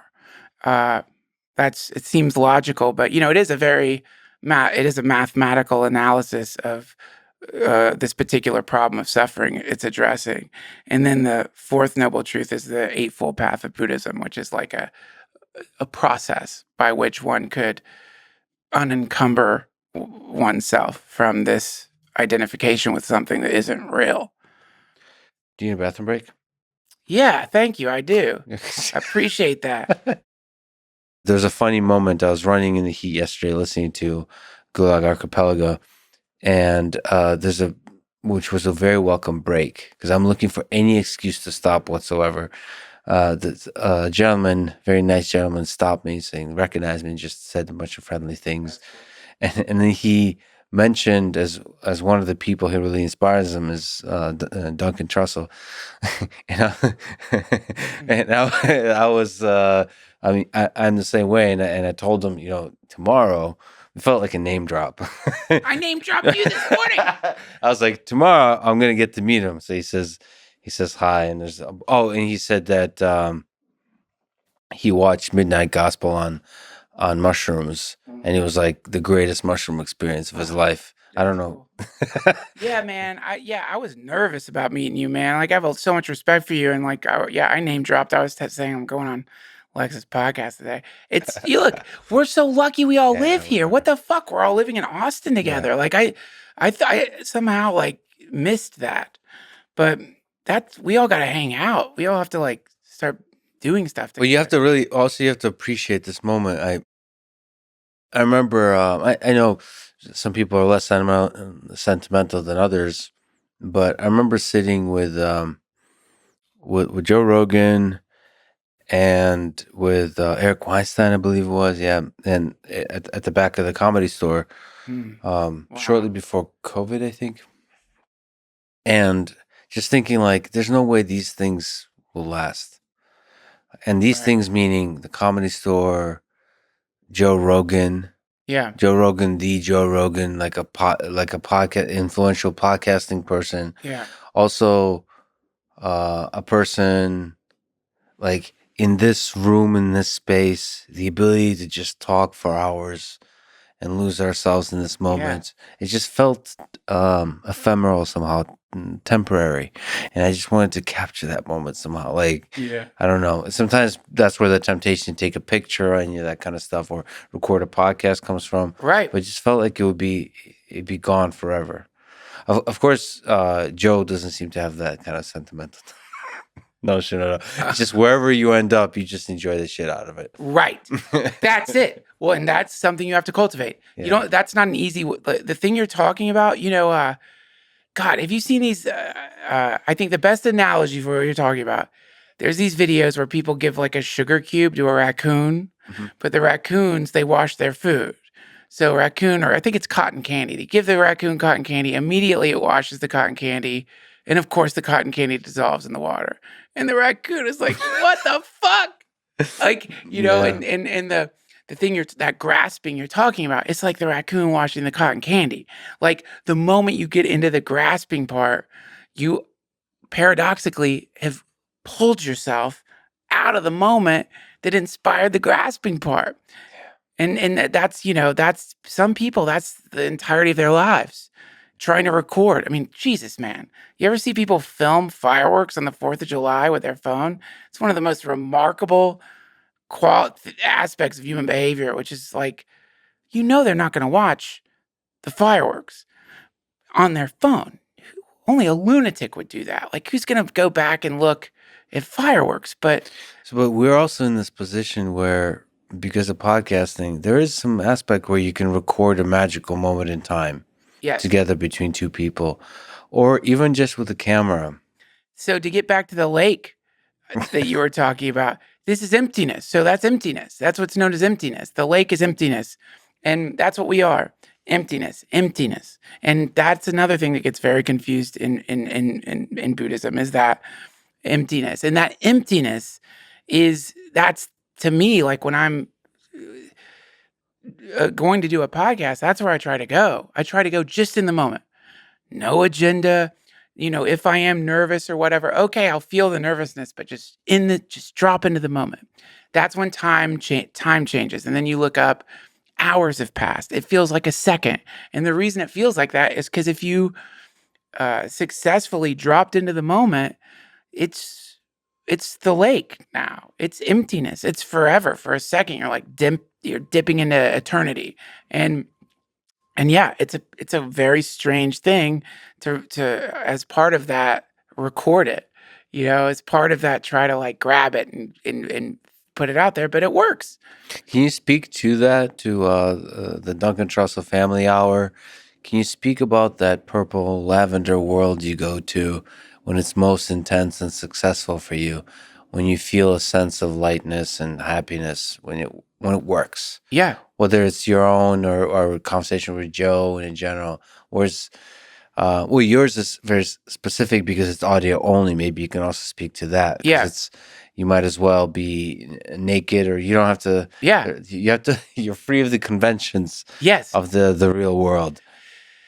I will never stop thinking it's remarkable. Like the fact that I'm talking to you, to me, seems remarkable. Not just technologically, but I'm talking to someone, I'm assuming I'm allowed to say this, who has robot dogs that I've been watching for years evolve on YouTube. I'm arm's reach away from one of these things, and I'm with somebody who is like an acclaimed genius. So for me, it's like, oh my God, what? Why do I get to have this conversation? Why do I get to be here? When there would be like there'd be a line that were just wrapped around this building of people who'd love a chance to just chat with you. And so with my podcast, that's how I feel like when I'm talking to these guests, who have spent, some of them have spent their entire lifetime meditating, studying specific aspects of Buddhism, or even when I'm with, when I'm with comedians who I like consider to be brilliantly funny. So for me, it's just like, God, I almost feel like I've just created some sophisticated trap for cool people where like I get to like hang out with them. So you're like sitting in the gratitude of it, just feeling lucky. Yeah, feeling lucky and wrestling with imposter syndrome, trying to like get that part of myself to shut up long enough so I could be in that moment that we're talking about, And then I carry that with me. It's not just like you stop the podcast. It's like some of the things these people tell me, or some of the ways they are, like it becomes part of me. And then I get to have a life where this thing that they gave me is in me forever. And so, it's cool how conversation can just, a few sentences can change the direction of your life. If you're listening, if you're there to be transformed by the words, they will do the work. Yep. And it's the full mix of it. It's usually when if you look up to somebody, and it's true for me at least. I think it is for you that you start to look up to basically everybody you talk to. Yes. Yes. Good sign. Yeah. That's a good sign. God forbid it goes the other way. Yeah. You're in trouble. Yeah. If all of a sudden you start looking down on people because whatever crazy metric you're using, ooh, that would freak me out. I do feel like that's a quality of getting older. When I was younger, I really I thought I was so smart. Like I thought I had it all figured out. Oh, really? So you're going, your ego is just going, taking a nosedive. I would like to say it's my ego taking a nosedive. Me and my friend talk about it a bunch. We've just always associated it with like doing acid for 2 decades straight. Like I'm gonna just assume I'm just like slowly like spiraling into senility, you know? Like I'm just like all the confidence, all the like, oh, the certainty when you're having like in college, having the great, Yeah. oh, like you know, I remember you feel like you're a representative of Camus or some shit. You know what I mean? You read the myth of Sisyphus, and Oh, now yeah, you yeah. like it know all existentialism, and your certainty in regards to it is embarrassing. But you don't see it in that way. You just feel certain, and then that certainty, it just starts crumbling a little bit, and then yeah, You know, I get to actually intensely experience that certainty in many communities, but one in cryptocurrency. Young folks with the certainty that this technology would transform the world. yeah, And I mean, this is almost one of the big communities of the modern era where they believe that this will really solve so many of the problems of the world, and they believe in it very intensely. And aside from the technology and the details of the thing, all I see is the certainty and the passion in their eyes. They'll stop me. Let me explain you. Let me just give me a chance to tell you why this thing is extremely powerful. And I just get to enjoy the glow of that, because it's like, yeah, wow, I miss having that certainty about anything. yeah, It's probably Camus for me too. yeah, But when I was younger, it's like only I deeply understand the relationship of man to his mortality. yeah, And I understood that most deeply, I think, when I was like 16 or 17. And I am the representative of the human condition. And all these adults, with their busyness of day-to-day life and their concerns, they don't deeply understand right, what I understand, which is the only thing that matters is the absurdity of the human condition. yeah, yeah. And let me quote you some Dostoevsky. Oh boy, and you speak Russian. Yeah, speak So Russian. you've read the Brothers Karamazov in Russian. Unfortunately, I have to admit that I read all of Dostoevsky in English. I came to this country when I was 13, and at least don't remember. We read a lot, but we read Tolstoy, Pushkin, a lot of the Russian literature, but it was in Russian. But I don't remember reading Dostoevsky. I wonder at which point does the Russian education system give you Dostoevsky? Because it's pretty heavy stuff. Second grade. Probably the probably- second grade. Russians are intense. I don't remember. Yeah, they are. They very much are. I don't remember reading Dostoevsky, but I did tangent upon a tangent upon a tangent. I traveled to Paris recently on the way to Ukraine, and was scheduled to talk to Richard Pevere and this pair that translate Dostoevsky, Tolstoy, just this famous pair that translate most of Russian literature to English.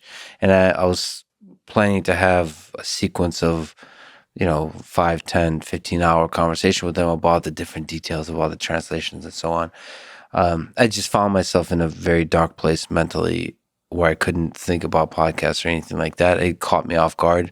So I went to Paris and just laid there for a day, not just being stressed about Ukraine and all those kinds of things. Yeah. But I'm still, the act of translation is such a fascinating way to approach some of the deepest questions that this literature raises, which is like, how do I capture the essence of a sentence that has so much power and translate it into another language. Right. That act is actually really, really interesting. And I found with my conversations with them, they've really thought through this stuff. It's not just about language; it's about the ideas in those books. Right. And that also really makes me sad because I wonder how much is lost in translation. I'm currently, so when I was in Ukraine, I talked to a lot of, like, half the conversations I had on the record were in Russian, and basically 100% off the record were in Russian versus in English. And just so much is lost in those languages. And I'm now struggling because I'm launching a Russian channel where there'll be a Russian overdub of Duncan. Wow.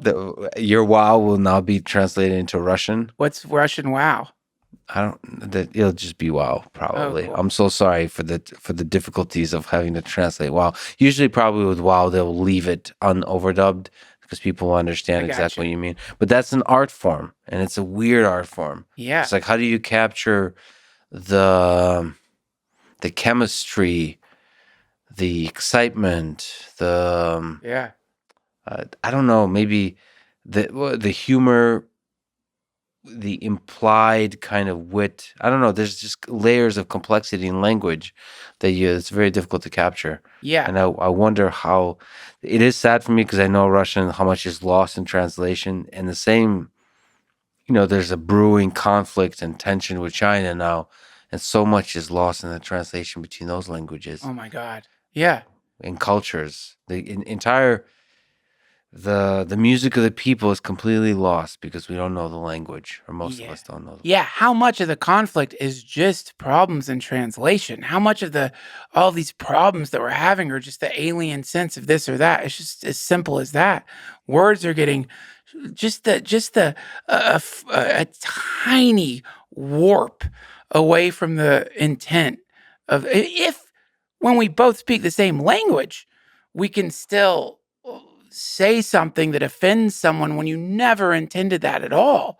How much more so when, like, it's not only is it a completely different sound, but the script itself is different. Like, the Russian writing, is it called Cyrillic, or what's the name? Yeah, Cyrillic. Cyrillic. And I don't know the name for Chinese writing, but it's like it's a continuum that, like, gets weirder and weirder looking, like.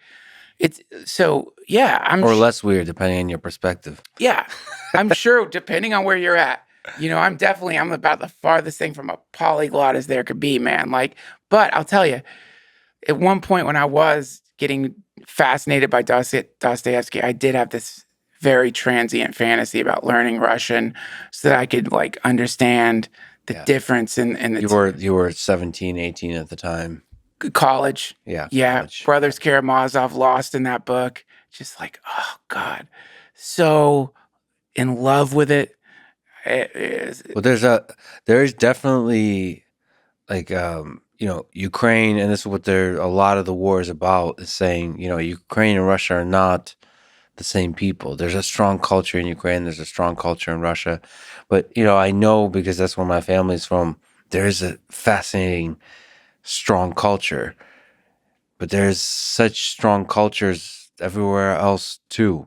Ireland has a culture. Scotland has a culture. Yeah. Even like on a tiny island, you just have these, like, subcultures that are more powerful than anything existed in human history.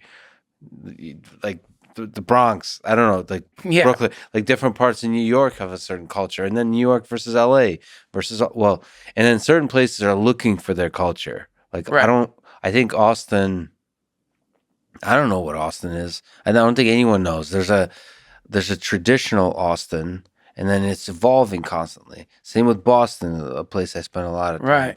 There's a traditional Boston, and now it's evolving with the different younger people coming from university and staying, and all of that is evolving. But underneath it, there's a core, like the American ideal of the value of the individual, the value of freedom of speech, all those kinds of things that permeates all of that. And the same thing in the history of World War II permeates Ukraine and Russia. a lot of parts of Europe, the memories of all that suffering, destruction, Yeah. the broken promises of governments, and the occupier versus the liberator, all that kind of stuff. Yeah. All that permeates the culture. That affects how cynical or optimistic you are, or how much you appreciate material possessions versus human connection. Right. All that kind of stuff. Yeah. I mean, this is like, you talk about absurdity. I mean, this is war. War is like, it's what absurdity looks like. It's some kind of organized madness. None of it makes sense. Like all of it, like it's just, none of it makes sense. Like, but it does. But it doesn't. I mean, obviously, you're defending yourself, or you're taking orders that if you don't take, you're going to jail, and so, or somewhere in between. You know, the classic story about this. Maybe it's a bullshit myth about World War II. I'm sure everyone's heard it because it comes up. You know, it's Christmas Eve, and they have a ceasefire. And then I think they played soccer, they sang Christmas songs, and then they had to force them into fighting again. Yeah. And so when those moments happen, are you familiar with Hakim Bey? He's a controversial figure, sadly. I think he was like, I'm not going to defame him because I haven't like researched it correctly, but some people have said shit. But since I don't know the reference, I'm not going to. But regardless, I mean, you know, look, I'm sorry, but Bill Cosby was funny. You know, like that's a funny comedian. But you know the other stuff. Michael Jackson, he could fucking dance And sing. but there's some other stuff. But regardless, Hakim Bey came up with the idea of something called a temporary autonomous zone, which is that within a structure, a cultural structure, a temporary bubble of freedom will appear that by its nature gets sort of popped by the bigger bubble, or it runs out of resources generally is what happens. So these things will appear just out of the blue that it's almost like imagine if like on Earth, in some tiny little bit of Earth, the gravitational field was reduced by some percentage, and all of a sudden you could jump really high or whatever, but it wouldn't last. It's like that culturally, all the restrictions and the darkness and the heaviness and all of it. For a second, somehow this bubble appears where humans come together as the hippie ideal, brothers, sisters, just humans, earthlings instead of American, Chinese, Russian, Ukrainian. Temporary autonomous zone, it gets crushed by the default reality that it was appearing in, but somehow within that space, you witness the possibility, the frustrating possibility that anyone who's thought about humanity knows this possibility, which is like, it seems like we can just get along. Like it does seem like we're pretty much the same thing, and that we can just get along. Those moments are really rare. It's sad. So I talked to a lot of soldiers, a lot of people that were suffered through the different aspects of that war. And there's an information war that convinces each side that the other is not just the enemy, but less than human. Right. So there's a real hatred towards the other side. Yeah. And those kind of little moments where you realize, oh, they're human like me. Yeah. And not just like human like me, but they have the same values as me. That this woman who was a really respected soldier, she specializes in anti-tank missiles, and she's very very pragmatic, very, the enemy is the enemy, we have to destroy the enemy, and saying like there's no compassion towards the enemy, they're not human, they're less than human. But she said there was a moment when she remembers an enemy soldier in a tank took a risk to save a fellow soldier, and that risk was really stupid because he was going to get destroyed. And then she said that um, she tried to shoot a rocket at that tank and she missed. And then she later went home and she couldn't sleep that she missed. How could she screw that up?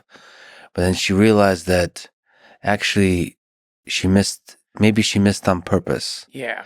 because she realized that that man, just like she is, was a hero, just like she strives to be. They were both heroes, Yeah. defending their own. And in that way, he was just like her. She was like, that's the only time I remember during this war ever feeling like this is another human being. But that was a very brief moment for Yeah. her.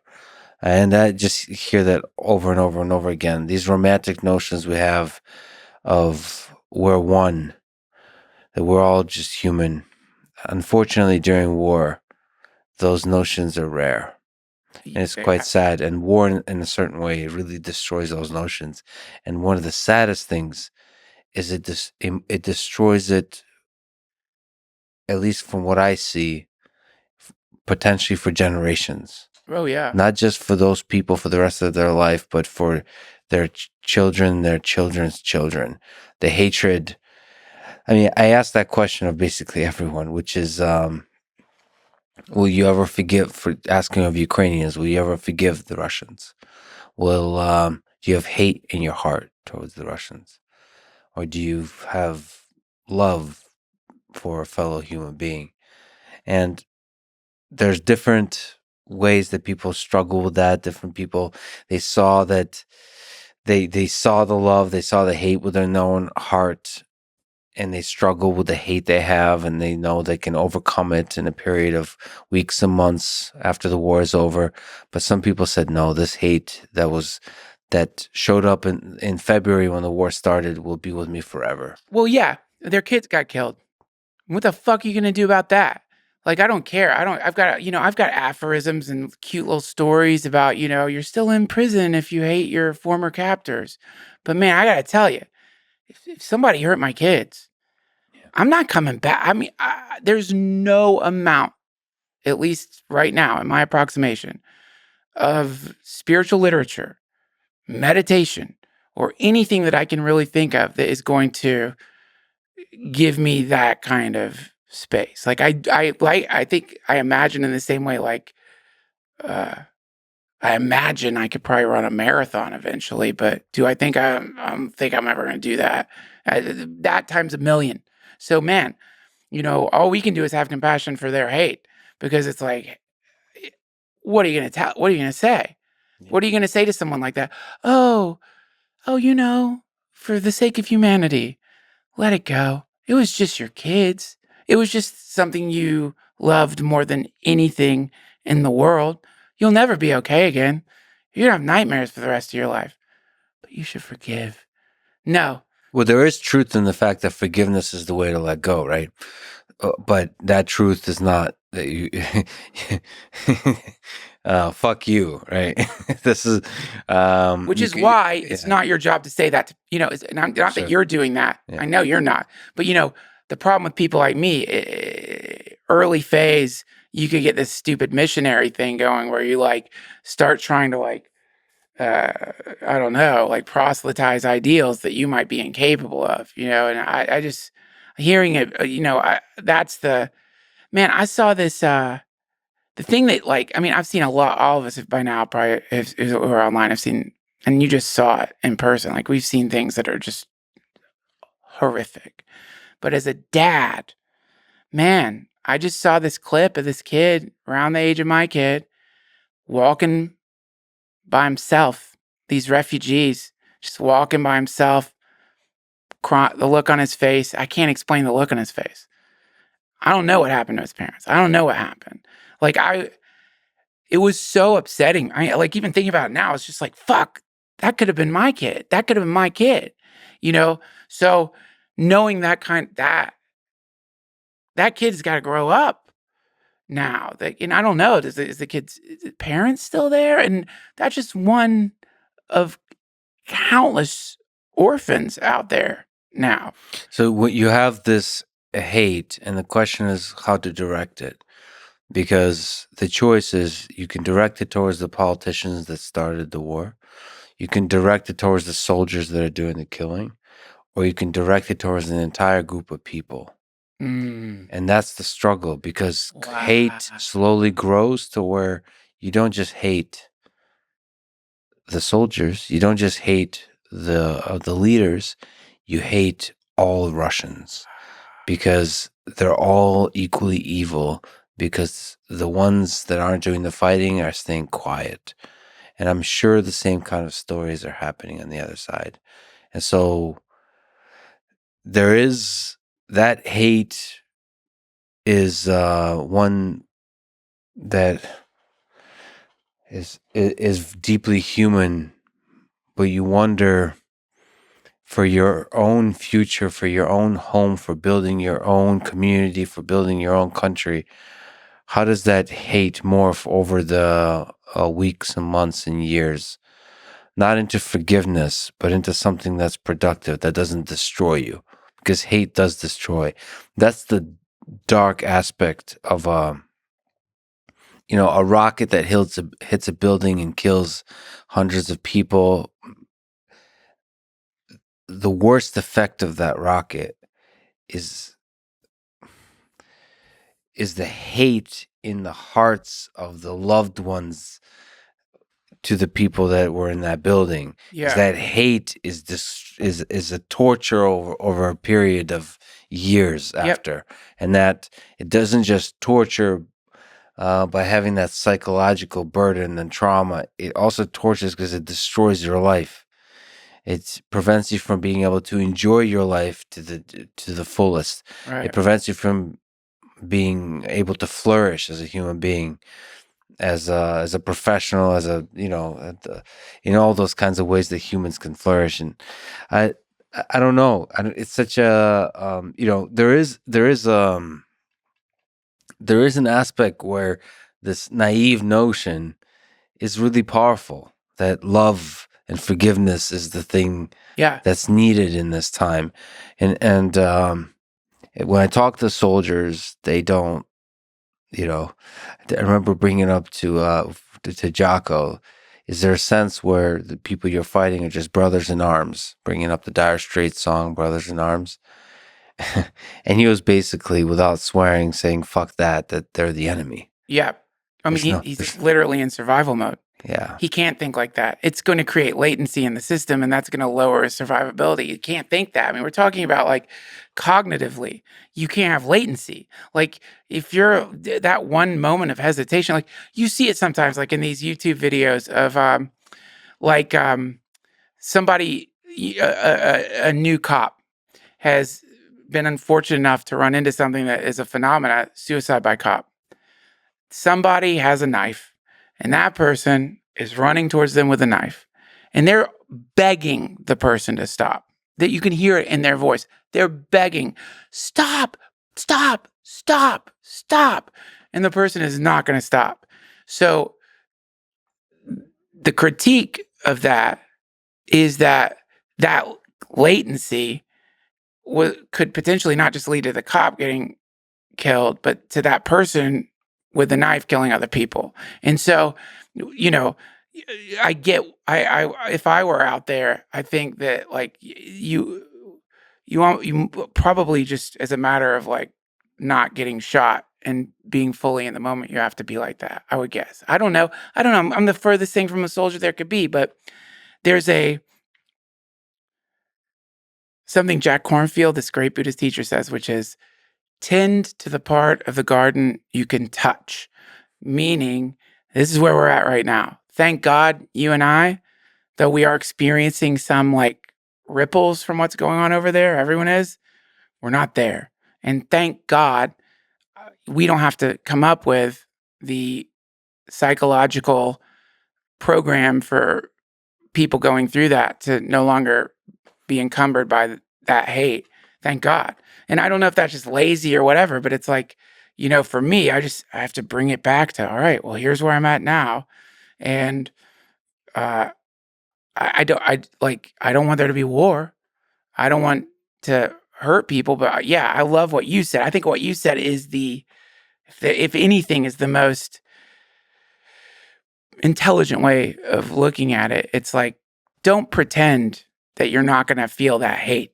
Like you're going to feel it. There's no way around it. Or like, cause that's even worse. Cause then you're almost saying like something's wrong with them for feeling the hate or, whatever. But more along the lines of if you can avoid applying that hate to an entire country of people, then do that. Like, just understand we're talking about like not everybody. I know it's not everybody. It's just easier, isn't it? Cognitively, it's somehow easier to think all Russians monsters, all Russians, all whatever the particular like thing is that you're supposed to not like. It's easier somehow, weirdly. You'd think that'd be more difficult. Yeah, but I guess the lesson is if you give in to the easy solution, that's going to lead to detrimental long-term effects. So Yeah. hate should be, it's such a powerful tool that you should try to control it for your own sake, not because you owe anything to anybody, Right. but for your own Right. for your own psychological development over time. Right. That's it. Fuck. Yeah. In terms of dark places, you suffered from depression. Where has been some of the darker places you've gone in your mind? I needed therapy, man. I needed therapy for the longest time. I just didn't get it. And so because of that, I would go through like bouts of like paralytic depression, like suicidal depression, suicidal ideations that were more than just ideations. I mean, I think like people get afraid when the thought of suicide appears in their consciousness. They get really scared of themselves. So they think there's something like, fuck, what's going on with me? Why would I think that? But I think if we are suffering and, as a natural part of of wanting to reduce suffering or not feel bad anymore, I mean, suicide is going to be like if we're just, you're just looking, what are all the options? Let's brainstorm here. You know what I mean? I could start drinking more water. I could start jogging, get some therapy, call my friends, all the stuff we all hear. Or I could just, I think the height of my apartment building is probably definitely the right height to kill myself. And then so where for me, like the few times where the ideation has gone towards like, well, when would I do that? What do I need to like accomplish that? And then like, that's where it gets really fucking scary. That's where it's like terrifying. And so you start the actual details of the planning of how to commit suicide. Yeah. What's going to be the least painful way to do it? What's going to be the most instantaneous way to do it? What's the, and with depression, because it can be progressive, this is why you have to really just stay on top of it. Anyone who's gone through depression knows what I'm talking about. You got to stay on top of it. Like you might need medication. I know this is controversial now, but it's still better than dying if you ask me. But at some point with depression, it like becomes paralyzing. So you don't want to get out of bed anymore, and you're not taking showers anymore, and you don't want to talk to anybody anymore, and you're not answering your phone anymore. And, so like in a dark place that you might be in, it still might get worse. So you should really do everything you can to get under control. And that's the problem with that specific psychological disorder. That's the problem, because it's like if you start listening to what you wanted, you think it's the depression. You start listening to it, it wants you to stay in bed. And then you're getting those fucking depression sleeps, or you wake up and you're more tired. Like it's not working. You're trying to escape reality by sleeping. And so, yeah, like you have to like, you're literally fighting for your life. It might not seem like that because you can't, if you could see depression, if you could see it, if you knew you had some inky, vaporous octopus thing that was just wrapping around you more and more and more and more, you would probably do everything you could to rip that fucking thing off your body. And if you couldn't get it off your body, you would be calling people to get help. So it doesn't feel like a fight because you're exhausted. There's no reason to move. You don't see the meaning for any of it. So it doesn't feel like a battle, but it is a battle. You're not feeling. I mean, that's the other thing. You're basically not feeling. You're like, you start going numb. At least that was my experience with it. Numb and tired. And then increasingly numb and tired. And then increasingly sort of disconnecting from reality.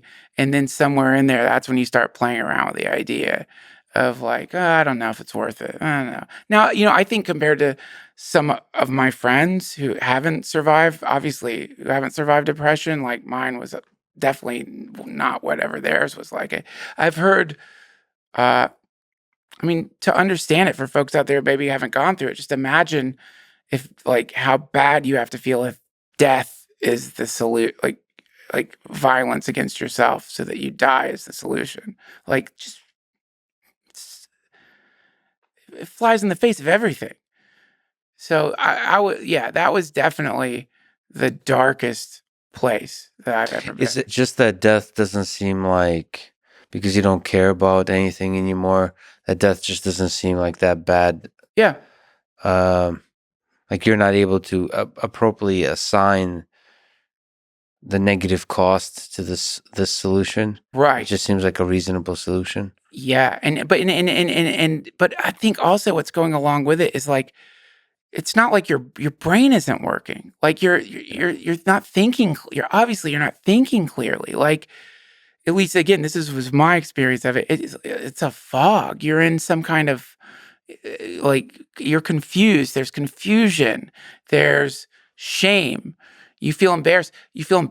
You want to get out of bed. You want to do stuff. You want to be compelled to be social and do all the stuff, but you're not. You're not.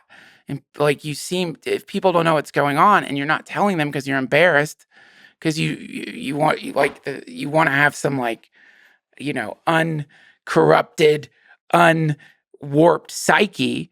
You're like it invites you to be secret about it. That's one of its first tricks. Is it tells you not to tell anybody, and that's deadly. In that case, is deadly. What was the source of light? What were for you and in general the ways out? Yeah. So for me, I've had the solutions. And again, man, for my depressed friends out there, please don't get mad at me. I'm not doing the thing of like just put on a smile or any of that bullshit, because it doesn't feel like that when you're like and when you're fighting it. It's like you're in a I don't know why I keep using these stupid gravity analogies, but it's like the gravity's been turned up on your planet in every single way so getting out of bed, like. By the way, gravity and quantum mechanics, one of the most beautiful things about our reality. What the hell is each of those things? Right. So right. This isn't, you're not just talking about hippie language. It's still, physicists pretend they understand something. We're still at the very beginning of understanding this mysterious world of ours that seems to be functioning according to these weirdly simple and yet universally powerful laws, which we don't fully yet understand. So please, the metaphor and the analogy of gravity, fully applicable. I don't know any other way to put it. Then it's like somebody turned the gravitational field of your mattress up. So everything is heavy. Heavy. Your body's heavy. You don't want to get out of bed. You will consider shitting or pissing the bed because you're just like, who gives a fuck? I'll just lay in my shit and piss. You're dying. You're like, it's none of it makes sense. So, and I feel like in retrospect, I'm making what I've done a little like I had more lucidity. It was more of like when you're, you're wrestling with someone and you're just like, well, you do. Yeah. It's different for you. But for me, if I'm wrestling, I'm not thinking about jujitsu moves. I'm like, survival. You're just, so it's like that. It is a struggle. Like, it's like you really have to deliberately fight. Everything. So you can almost have a conversation with the depression. And then what you do is you start doing the opposite of everything it's telling you to do. So it's telling you, lay in bed. So you get out of bed. It's definitely telling you, don't fucking exercise. You're going to go fucking exercise? That's not going to do anything. You can't. You probably have a heart attack. You really want to go outside, don't go fucking exercise. And it'll feel crazy and you won't want to do it. If you wanted to do it, you wouldn't be depressed. Like, how often do you hear like one of the symptoms of depression? You want to jog, you want to get on a bike. You know, you don't hear that. That's not a symptom. So you start, one solution I started doing the opposite of Whatever the voice is telling you, do the opposite. that. And then suddenly the gravitational field diminishes a little bit. It doesn't go all the way away. And that's where you can fall right back into it because you just feel even slightly better. You're like, oh, okay, I fixed it. You know, really, I think if you, like, in having been through therapy, the best solution would be go to a fucking therapist as quickly as you can. Just sit down with him and tell him what's going on. I know what you're thinking. How am I going to find a therapist? Just do it. Google it. Go on Yelp. All of this shit feels impossible. You're like, I don't want to turn on the computer. I don't want to do any of this. You just have to. I mean, you have to. You do it if you're on fire. You do it if you're on fire and someone's like, you know, here's a way to not be on fire. It's just this particular fire it doesn't make you want to run around screaming. It just makes you want to fall asleep forever. But those little steps, I got lucky because it worked. It worked. I started exercising. I'd been on antidepressants before when I was originally diagnosed with it. And did those help or no? you know, even with all the current research coming out about that, maybe we were all wrong about our understanding of depression, I do feel like it helped in a certain way. Like it definitely like made me stop thinking about it, stopped the intrusive thoughts. But I don't know how much of that was placebo or how much of that, I don't know. But then also, like, I couldn't come anymore. That was the other fucked up thing. Like you can't have orgasms. And, which might not sound like a big deal, but, you know, when I told my therapist that, they actually took me off them because I think she was realizing that it started diminishing a little bit. But the one I'm talking about now, that whatever episode or whatever you want to call it, I just got lucky because it worked. It worked, and I started feeling better. Thank God.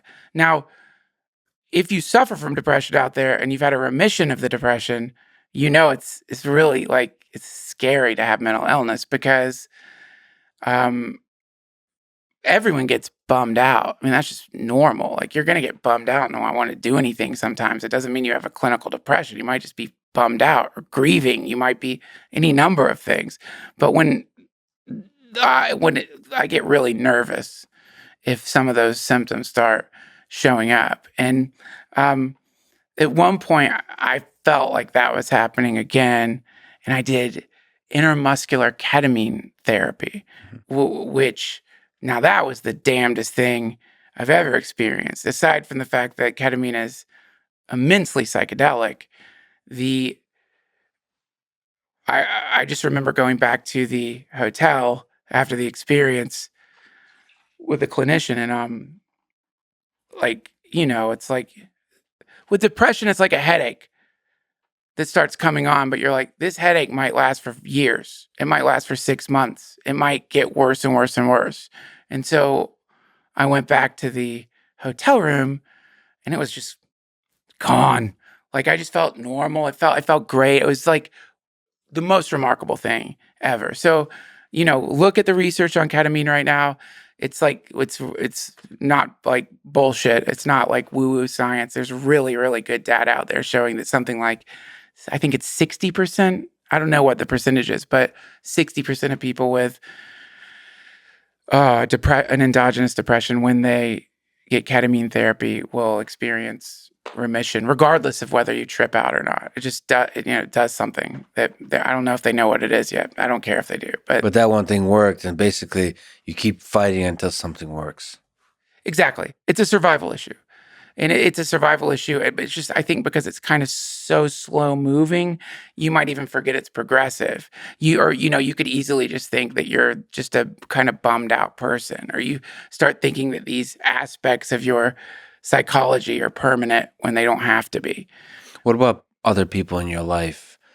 What advice would you give to people that have loved ones who suffer from depression? What are they to do? Okay, now this is really like, man, it's really dark. Here's number one.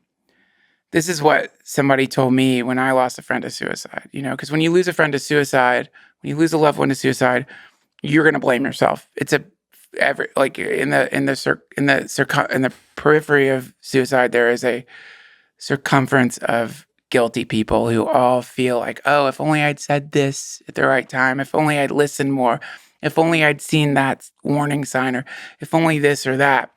It's interesting in that with other forms of like disease, if your loved one dies from cancer, say, more than likely you're not going to be thinking like, oh, I should have cured their cancer. Like it's a tragedy, but at least you're not like, oh, if only I had. You still might think that's part of grief, but it's not as sticky in many of the other situations. Here, the guilt can really stay for a long time. Yep. So number one, we're talking about a progressive disease that can lead to death. And if somebody commits suicide, they wanted to commit suicide. And at least what I've been told is you can't stop it. It's going to happen. It's going to happen. There are no magic words. There's nothing you could do.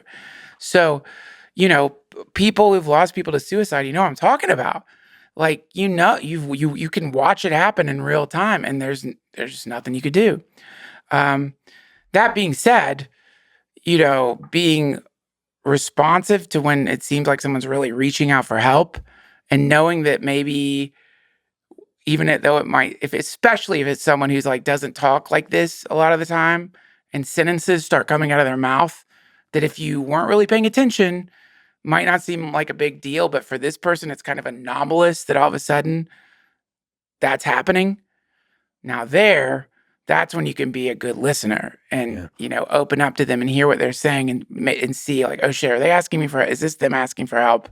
And even if you're like, I don't know what to do, at least you can like start checking in on them, start like help them understand that you're there for them, and then hopefully get them into therapy, get them to a doctor, get them to a professional who can like see what's going on there, and then there's hope. And even then, there might not be hope, actually. Doctors can't stop it. Sometimes that's the way it goes. But, I know that, like, being sensitive, if somebody's, like, all of a sudden hitting you up or reaching out to you that normally isn't like that, and just, what's going on? How are you? And just listen. Which, in general, depression or not, is probably a good thing to do. Yeah. To truly listen. It's like, are you okay? Yeah. Yeah. Because people have, this whole thing of like cries for help, man. Sometimes they just look like a weird text, and you don't realize that for the person to send that fucking text, they've been thinking about it all morning. They've been just trying to get their phone up from the floor. So, I think that's it. I mean, I don't know. I don't know. I've had friends like kill themselves. So, and many of them, it wasn't like, sadly, it was like, I don't know what could have been done, but there's still a guilt in the back of your head for the rest of my life, for sure. Always will be. Yeah. I mean, yeah. But again, what are you going to do? But even that, it's a part of love. That's right. That's right. Yeah, that's right. You could, yeah, and we feel guilt. Part of grief is guilt. We always could have been better people. We always could have been better people. You get into Viktor Frankl much? Yeah, of course. Man's Search for Meaning. Yeah. The invitation to live your life as though you'd been on your deathbed and had been given the chance to go back and not make the same mistakes. I return to that idea all the time, meaning it's like, okay, whatever you did before this moment was too late. But now, this is where you can start. This is where you can start. And yeah, so I think that for a neurotic like me, that's super important, because otherwise I'll just get like too lost in the weeds of shitty things I did in the past. So speaking of Viktor Frankl, you and Hitler have the same birthday. Oh my God, you've really done your research. Well, I often Google famous people that have a birthday same as Hitler, Yeah. and the person that shows up, is your face, just really big. It's an You and Hitler together, just pals next to each other. No, it does not. But April 20th is an embarrassing birthday for all my 420 friends out there. It's embarrassing. You share a birthday with Hitler. I But think it's 420s also has a humor and a lightness to it, right? it's embarrassing. It's the You're whole born, thing. especially if you Life is embarrassing. But if you like weed and you're born on Stoner Day and Oh, and you I see. believe in reincarnation, do you realize when you start connecting the dots there, if there is like a bardo where you get to choose Yeah. your next life? So you're like a shitty generic NPC. You're like, of course you would be born on 420. Dude, let me This be computer born gets. on 420, man. Yeah. But isn't it interesting that on that same day, Hitler is also born? There's a tension to that, and that Hitler's an artist. So it's like that hippie mindset could go anywhere. Oh yeah, right. Yeah, and I was just having this conversation with a friend of mine who's a wonderful skeptic, and we were talking about this, which is the thing where you start attributing to the day you were born these kind of significance, and based on maybe people who were born on that day, maybe some other things. And it's like, think of how many people by now in the course of human history have been born on April 20th. I mean, how many? Someone could probably do the math and come up with some number close to it. Mm-hmm. Now, this is how you know how rotten Hitler is. Like, he's the one that fucks up the birthday for everybody else. But I think where I heard that you're 420 is Wim Hof episode, because he's also 420. he's a 420. Yeah, Yeah. so Hitler beats even Wim Hof. Look, in terms of owning the date. I think if anybody is like, well, obviously there's nothing you can do to fix it. Hitler fucked up a lot of things. He fucked up that mustache. He fucked up the name Hitler. He fucked up 420. And obviously he caused a horrific Holocaust that, by the way, talk about these reverberations through time that we're still experiencing. I mean, there's still people walking around with fucking tattoos from that motherfucker. So, but, Wim Hof, people like Wim Hof, there's a little, they're like whatever the opposite of Hitler is, He too is creating ripples in the lake that hopefully respond to that of Hitler. Yeah, very cold fucking lake. And he's yeah, so very cold fucking lake. Very, very cold lake that he's happily swimming around in. Yeah. But yeah, I try not to think about the Hitler thing on my birthday. That my dad would just every birthday he would remind me that Hitler was born. Do you think all of us are capable of evil? Do you think you're one of the sweetest people I know? Just as a fan, do you think you're capable of evil? Sure. Yeah. I mean, sure. Definitely. I think if you don't think that, you better watch out, because come on. How do you think you're not capable of evil? And P.S., if you're connected to the supply chain, friend, you're doing evil. You're paying taxes. You're supporting the worst things in the world. I mean, diffusion of responsibility. It's really curious, or the circumference of responsibility, where it's like bombs are going off somewhere that were paid for in some small part by you, some fractional. If a drone is flying over a village in Afghanistan and drops a bomb and you pay taxes, then you could say you have fractional ownership over that drone. You're a cog in the machine of evil in some sense. And I know what you're going to say. Well, yeah, but I have to fucking pay taxes. I have no choice. There's sales tax, there's this or that. Take that attitude. It's the same thing that people on the battlefield, when they're sending missiles into other tanks, they're thinking the same thing.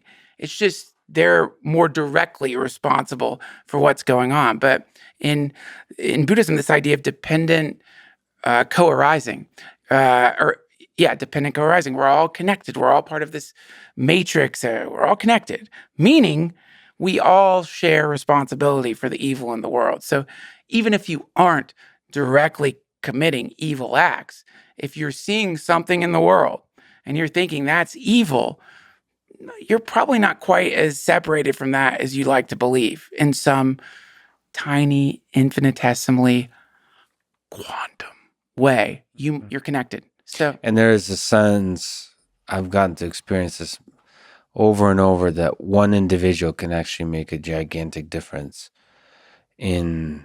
And so not only is there a diffusion of responsibility, there's a kind of paralysis about, well, what can I do? yeah.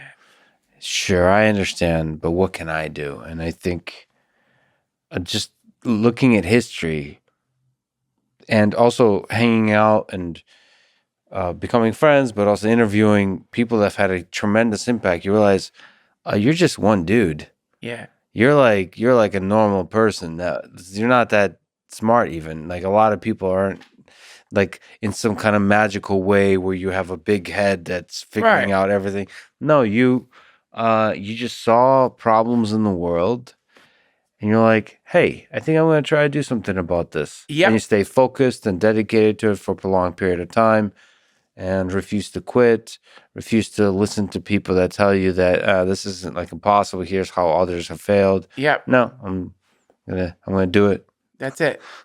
That's And it. one person, and then you kind of, the thing is, when there's one person that keeps pushing forward that way, there's humans are sticky. Other people follow them around, and they're like, Yeah. "I'll help."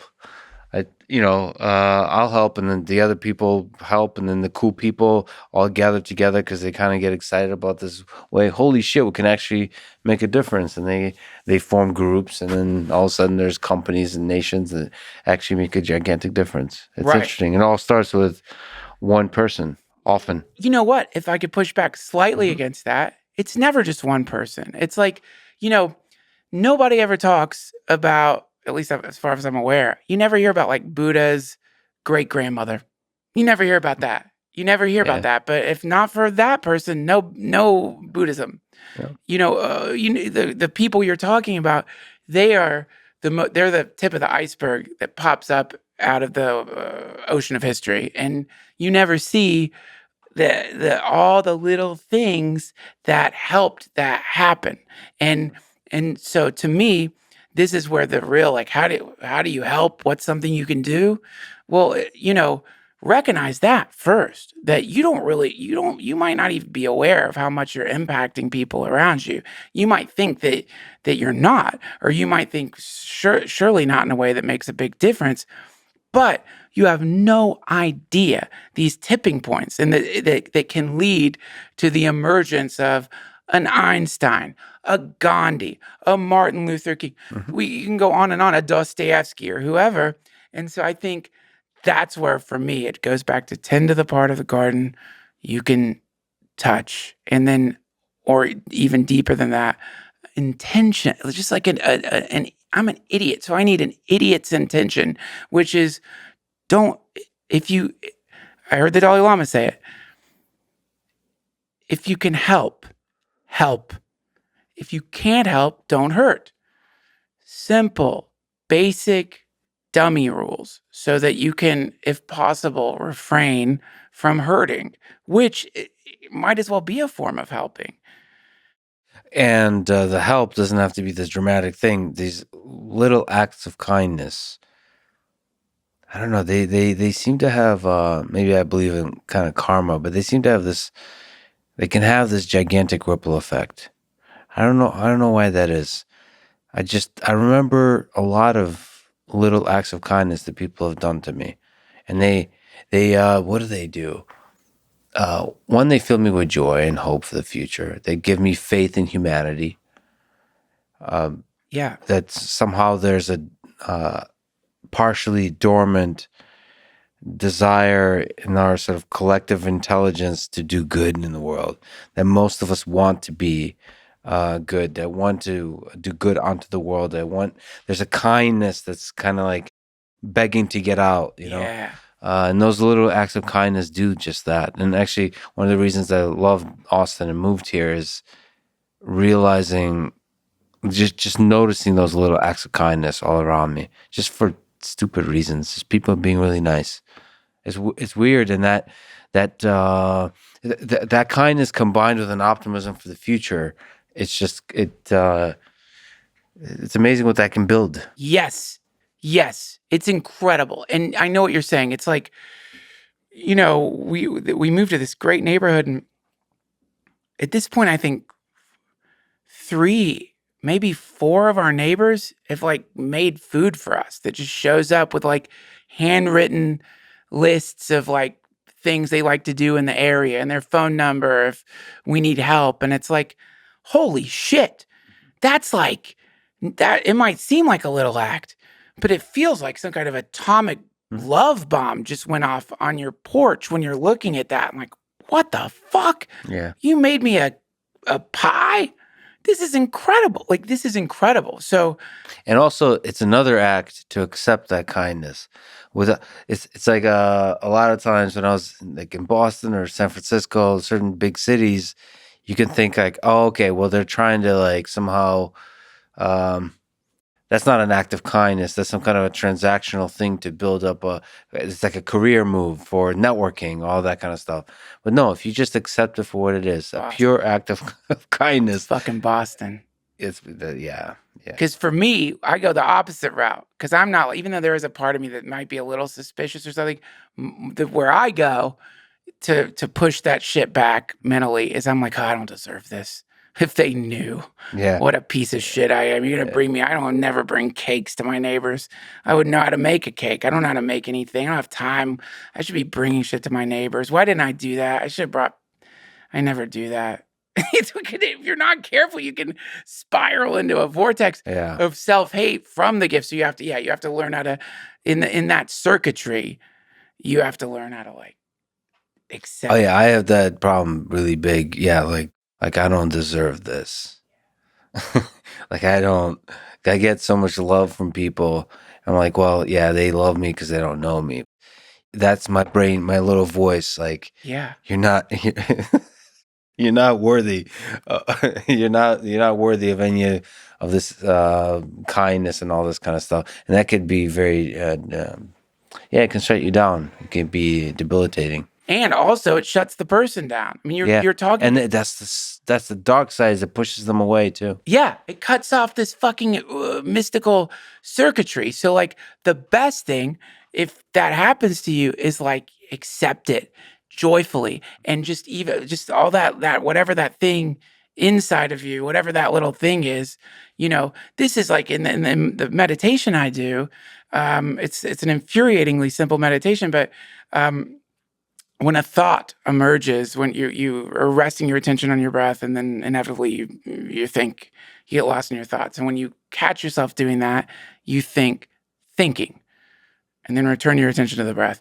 So I like that, so that when that part of myself starts, having its little neurotic semi-seizure, I can just go thinking, whatever. It's just another thought, and then eat the banana bread or whatever they gave you. What's the most wild psychedelic experience you've ever had? In a dream, in a vision? Doesn't have to be drug related. What's one that jumps to mind that was like, holy shit, I'm happy to be alive? Is this life? Okay, This is amazing. Yeah. Okay. So the one that pops to mind, I've had a lot of psychedelic experiences, but in this moment, the one that pops to mind, only because it goes back to what you're talking about this Nietzsche's idea of infinite return. So I'm at Burning Man, and are you going to Burning Man this time? I'm not. I mean, I have kids right now. I just want to be around them. My wife was being so cool about it, and she knows I love Burning Man. She's like, "Go to Burning Man," and I was gonna go, and then I just want to be around my kids as much as I can right now. But I've never been to Burning Man, so I don't know how secretive it is. Because quite high-profile folks go. Yeah, everyone knows Elon Musk goes there. Isn't it pretty He's got open? a boat. You know that? The I'm touching Musk none of boat. this. You know, it's called art cars. They all make art cars. And like part of the burn, what's so beautiful about it is like you can't buy anything there, man. Like I've heard, I don't know if this has changed. It's been a bit because of the pandemic, but the only thing you could buy was ice and coffee. And I think maybe that's changed. I heard some whisper that that's changed, but so that means that it's a gifting economy is what they call it. And so people will just give you stuff. Talk about having to struggle with deserving stuff, man. What are you going to fucking do when the camp next to you is like every morning making the best iced coffee that you've ever had in your life? And they just are giving it all away till it's all gone. What are you going to do? It's the best ever. And then you're giving things to people. And then you you learn stuff like you learn these really interesting lessons. Like one of the times I went there, got all these strawberries, Lex. Might not sound like a big deal, but when you're out there in the dust and you're not at one of like the like hardcore like luxury camps which do exist out there, you know, you've got these like items where in my mind I'm like, yeah, these are gonna be just for me and my girlfriend, my special stash of fruit and this or that. And then like 2 days in, you're walking around your camp with the strawberries that you were Yeah. coveting, and everyone's so happy to get like cold strawberries, and you realize, oh my God, this feels so much better than the way a strawberry tastes. So you learn something experientially there, which is an incredible thing. It's an incredible thing. Man, now I'm wishing I decided to go to Burning Man. Have you been a few times? Yeah. I just know like uh, at least people were saying it was Elon Musk's boat. Like, yeah, like this, I think it was like it's like this massive, it's art cars. And it was this party on this thing. You could just, anyone can go on the boat. Like, no one's like, there's no guest list. You just go on there. I never saw him there, but that, you know, everyone's whispering, Elon Musk is here.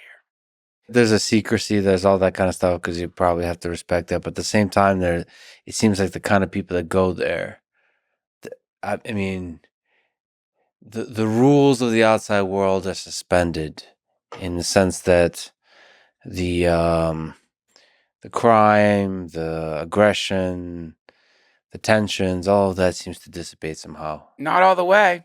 Not all the way. There, you know, there's a little, you could look it up, you know, because like there is tension. There's a lot of tension there between, um, it's called plug and plays. Like, you know, Burning Man, like the history of Burning Man is fascinating. It has its roots in the Cacophony Society, is what it was called, which is a sort of evolution of something that was, I think it was called like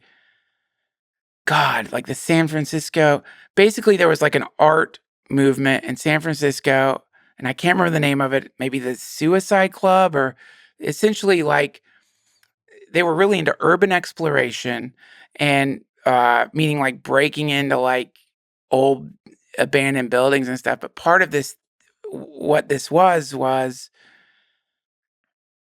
you would prepare your life as though you were going to kill yourself. You would get all your affairs in order. You would get, so it's going back to what we were talking about with the cancer diagnosis. You're like sort of putting yourself into that world of like, I'm going to get all my affairs together as though this is it. And then there was I'm sorry for anyone listening if I'm butchering this, but I think there was some really cool initiation where they would blindfold you and they would take you into some of these abandoned buildings and you didn't know where you were walking, but they would say like, if you take one step to the left, you're going to die.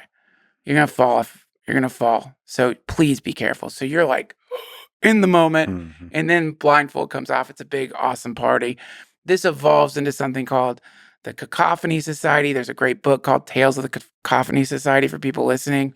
You know, one of the members of the Cacophony Society was the author of Fight Club. And so if you've seen Fight Club, like you could see little ideas that were in the Cacophony Society. They were into Dadaism, which I don't know a lot about. Like I don't know, but it's a philosophical art movement. Um, and then so basically what was happening is like they kept burning increasingly large effigies in San Francisco. and they weren't allowed to do it. And so they took it out in the desert, and they were basing it on something called a zone trip, which is like, across this border, the rules of that old society are gone. And so that was the original Burning Man, which was these lunatics out in the desert launching like burning pianos out of catapults through the air, doing like drive-by shooting ranges, like no rules, wild, magical, beautiful, insane madness. And then it grew and grew and grew and grew until you have Burning Man as it is today, which is still the most incredible thing. I mean, obviously, anytime you have like a thing that's been around for a while, you're going to get that. It's not like it used to be. It's not as free as it used to be. It's not this or that. But what's fascinating about Burning Man, someone pointed this out to me. Look on the ground. No trash. No cigarettes. The ethic of like picking up your shit there is like so intense. So it's not like the other festivals you go to where there's just trash everywhere, shit scattered everywhere. It's clean. People are picking up their stuff.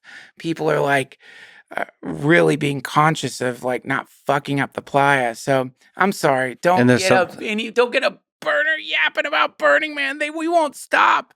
It'll Well, be morning. but there's a power there is a power to the culture propagating itself through to the stories that we tell each other, and that holds up for Burning Man. That like it's clear that the culture has stayed strong throughout the years. Yes. There's so many people, so many really interesting people speak of Burning Man as like a sacred place they go to remind themselves about what's important. Yes. That's so interesting. And it is. And it is. I mean, it's like, there are all these stories of like, I love guru stories. I have a guru, Neem Karoli Baba. Never met him. He was Ram Dass's guru, at least not in the flesh.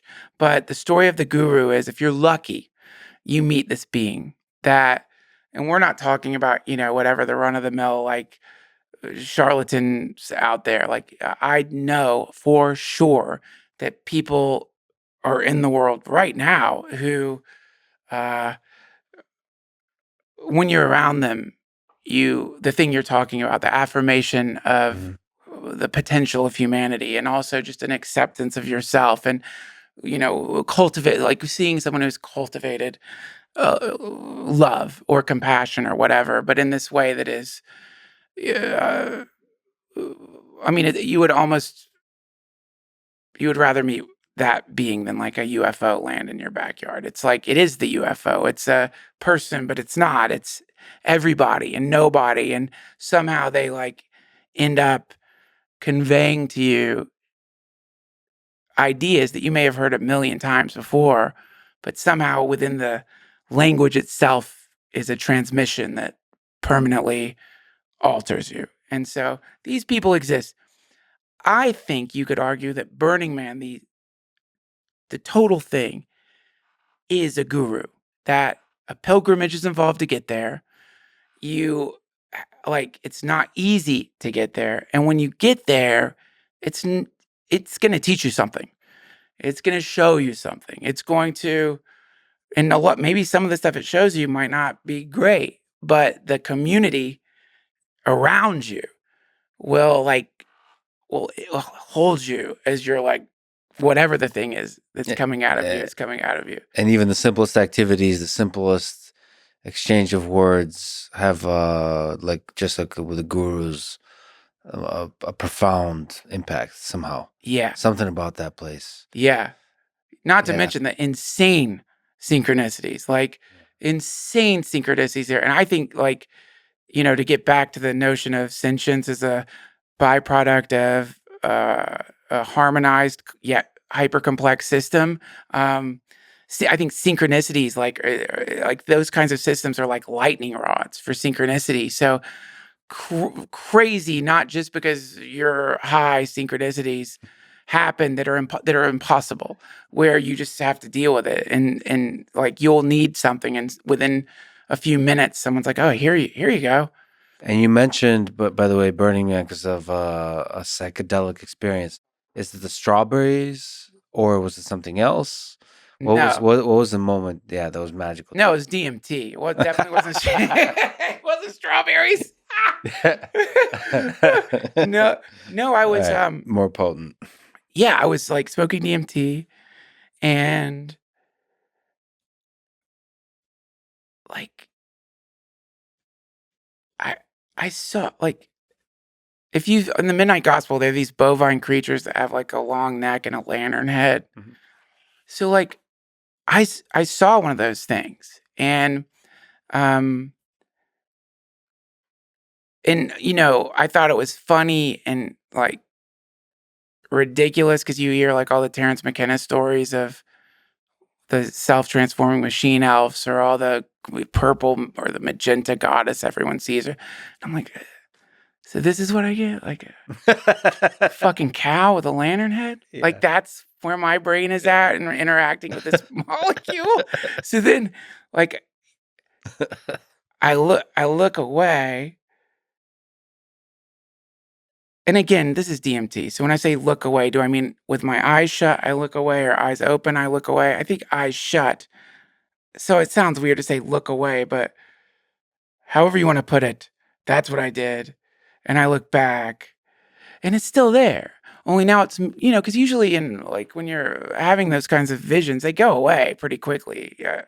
This thing's like moved, like shambled ahead maybe a few steps, just like a cow. It's just like a cow. And then that was when all the stories you hear about it, like going through some kind of tube or some kind of light tunnel, like a water slide made of light. It's increasingly familiar. That's the wildest part of it. Is like, oh, I know this place. Not like, oh, I've seen this in like, on like bong stickers, but like, oh yeah, this is that place you go to. You just remember, oh, this place. And then it was like I was in some kind of I don't know how to put it, a chamber, a technological chamber, some kind of supercomputer, some kind of nucleus that was technological. And it was there was an invitation of like, come in, like come deeper in. And you can talk to whatever it is over there. You don't talk, but there's a communication. And I communicated, but my friends, I love my friends. I guess I had some sense in that moment that it would mean complete obliteration or who knows what. And the response that it gave back was, you can always go back there.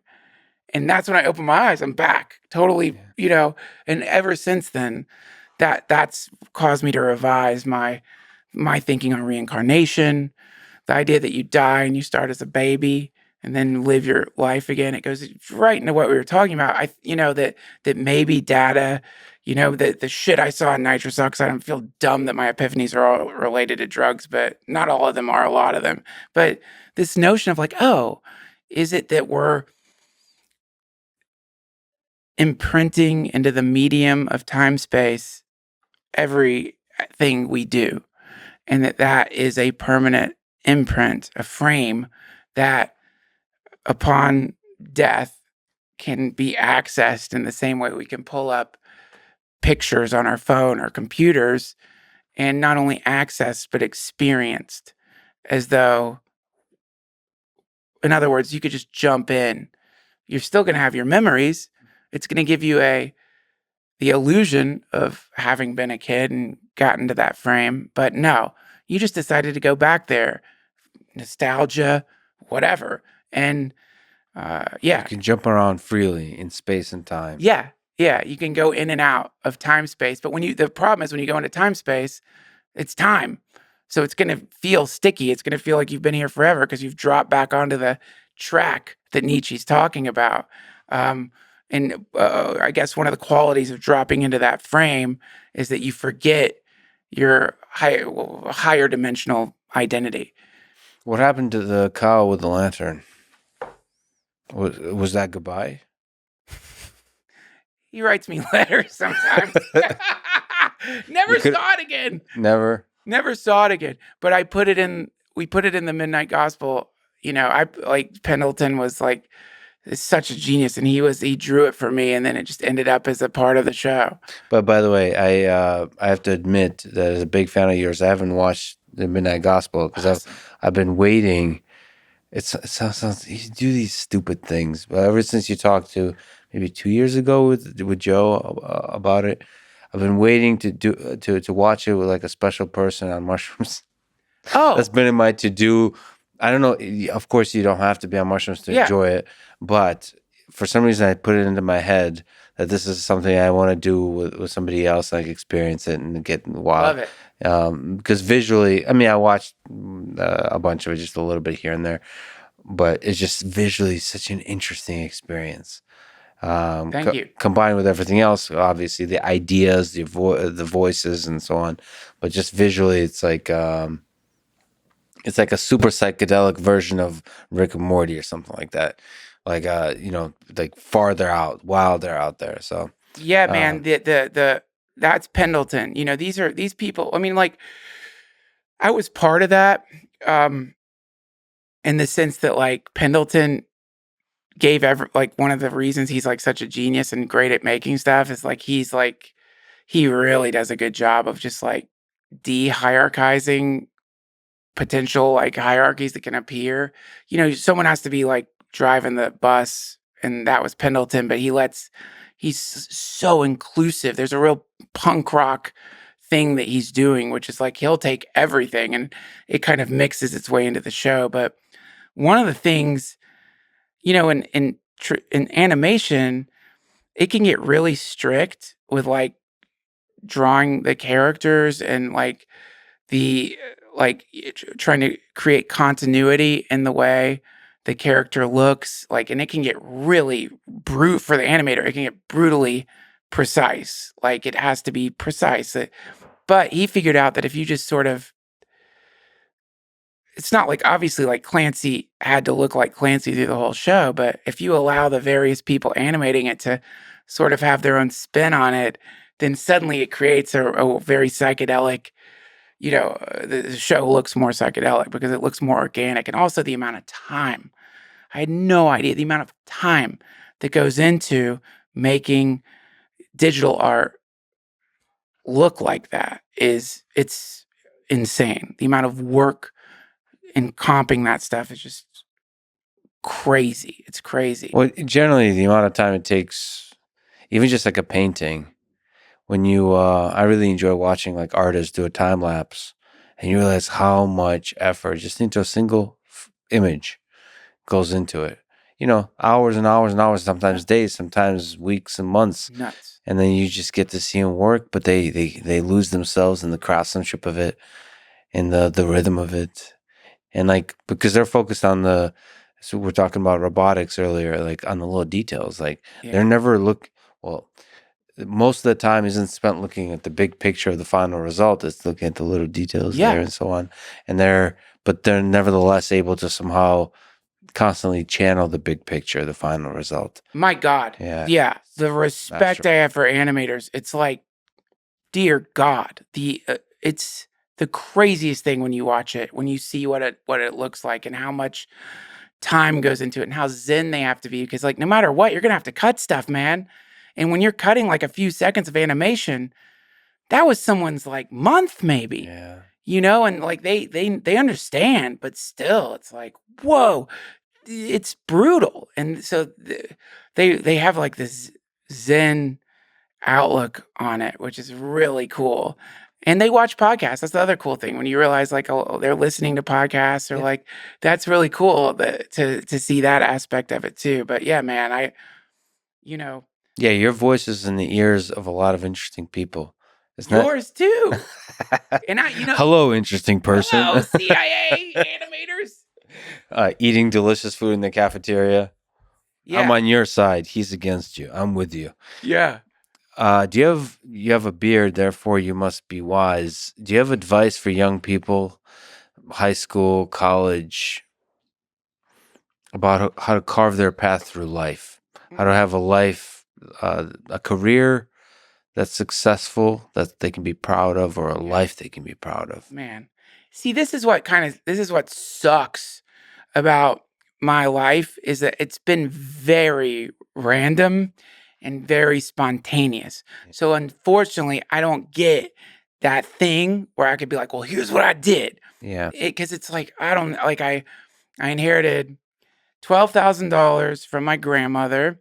Here's what you do, kids. You inherit $12,000 when your grandmother dies. And then you need to be dumb enough to think that that $12,000 is going to help you live in LA for a year. So then what you do is you move to LA with $12,000 and you find a shitty place that you live at. And then you use that money to buy acid and synthesizers. And then you run out of the money and then you and then you have to get a job. Yeah. And so then, because you think it'll be fun to work at a comedy club, you get a job at the comedy store. And then, that's how it happened for me. And I was never had the confidence to be like, oh, I'm going to be a stand-up comedian. No way. I just thought it'd be cool to work in that building. I thought the building looked cool. And so, but then cause you work at the comedy store, you get stage time. It's the reason you work there is, at least in those days, because it's not like they're paying a shit ton of money for you to answer phones at a comedy club. And so, I started going on stage, and then I just got lucky because Rogan saw me have a very rare good set. I didn't know he was in the room or I would have bombed, and then because he thought I was funny and he liked talking to me, he started taking me on the road with him. And then, so I don't know, man. I think, Was there an element to, there's a beautiful weirdness to you as a human being. Was there a pressure to conform ever, to hide yourself from the world? Or did the $12,000 and the acid give you the confidence you needed to be yourself? oh no, I don't no. I think, sure, there's that pressure. And whenever you're beginning to really differentiate from your parents, but then you go back to hang out with your parents, you can feel that it's not like they even want you to conform, but you could slip into that, whatever that was. So I remember that when I would go back and visit them and stuff, and surely conformity or the pressure to not be individual or whatever, it's everywhere, man. Do you think you made your parents proud? I don't know. No. I think that when my mom died, I felt successful in the sense that I was able to support I was making money from doing stand up, and I didn't need help. I was I was supporting myself with art and doing good, what I thought was great then. So, and I think she because she had witnessed me literally failing. I mean, which is, by the way, I think part of, if you want to be an artist or successful, you kind of have to fail. If there was a guaranteed route from sucking to not sucking, or from like the neophyte phase of whatever the art form is, and some intermediary phase, then I think a lot more people would do it. But there really is no guarantees in it, especially with stand-up comedy. It's you'd have to be a maniac to want to think that that's going to work out for you. You have to, so you're going to, there are obviously exceptions, but for me, it was a long slog, and that's scary for a mom. So, but that being said, when she was dying, she did recognize that I was not slogging anymore. And she did say, she said, "You did it." And that's cool. But I would love for her to see me now. Now it'd be way cooler. But maybe she does. I don't know. She's listening to your podcast elsewhere in In the Bardo. yeah.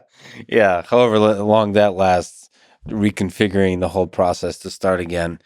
You as a father now, how did that change you? Yeah, that's the big change, man. That's the thing. You made a few biological I reproduced. Yeah, I made biological entities. I mean, I came in my wife, let's face it. I would love to say I made them, but the womb whipped them up. Right. But It is it's the best. I've never experienced anything like it before. It is as far as I'm concerned, the greatest thing that has ever happened to me. And that's why I was able to answer your Nietzsche question with like, hell yes, fuck yes. That's great. I get to be around my kids again. I'll always be around my kids. I'll always be around my children. That's incredible. That's the joy. So for me, the part of myself that used to torture myself more, like around like my mom dying, feeling like I wasn't there enough for her, wishing that I had spent more time with her, wishing I'd spent more time with my dad, wishing that like, looking back at like how like I was just so desperately trying to evade the fact that she was dying, and in that evasion successfully like distanced myself from her and like in ways that I really wish I hadn't. uh I'm just saying that because it's one of my regrets. It's like a big regret. I have a lot of little regrets, but that's a big one. And so when you have kids, uh, you look back at everything you did and you think like, fuck, if I'd gone left at that point instead of right, if I had eaten, who knows, what if I'd eaten like a turkey sandwich when my balls were creating the cum that was going to make my kids? Would I have a different kid? Would this being not exist in my life? Like you start looking at everything and you realize like, oh, thank God. Thank God for every single thing that happened to me because it all led up to this. And for me, that's that it's like it frees you and it liberates you because you realize like, oh wow, as clumsy and selfish and at times rotten as I've been in my life, that did not impede the universe at all from allowing these two beautiful beings to exist in the world. So or maybe all of it enabled, all of it like a concert perfectly led up to that little beautiful moment. Is there ways you would like to be a better father? oh yeah, for sure. Absolutely. There's a actual I read something in a book. It's called Good Enough. The mantra for a parent, good enough. Because when you are in the presence of something you love more than you've ever experienced love, you you want to be perfect. Like you want to be, I got to work, man. I got to go on the road. I've got to work. I got to support the family. So that means I have to work. Like I work, you know what it's like having a podcast. You fucking work, man. It's a full-time job because I do stand up too and all the other stuff. So I feel sometimes I feel like, oh my God, I want to spend more time with them. Like I should be spending more time with them. But then also I want to create, I want to work. I like being the provider. So that's something I feel guilty about, right And now. you're struggling how to balance that correctly. Yeah. And meanwhile, time just marches on. It just goes. It goes. And all of this will be forgotten. Both you and I, but forgotten in time. That's what I say to them every time I'm putting them to bed. We will be lost in the sands of time. You know that? I bet you know this poem. You know that poem, Ozymandias? Yes. Can I read you a poem? Oh, okay. If we let's end our conversation in a poem. I love it. It's by Pierce Bysshe Shelley, probably mispronouncing the name, but There's I think no you'll right way to pronounce anything. Thank you. I'm Ozymandias. I met a traveler from an antique land who said, "Two vast and trunkless legs of stone stand in the desert. Near them, on the sand, half sunk, a shattered visage lies, whose frown and wrinkled lip and sneer of cold command Tell that its sculptor well those passions read, which yet survive, stamped on these lifeless things, the hand that mocked them and the heart that fed. And on the pedestal, these words appear: My name is Ozymandias, King of Kings. Look on my works, ye mighty, and despair. Nothing beside remains around the decay of that colossal wreck. Boundless and bare, the lone and level sands stretch far away.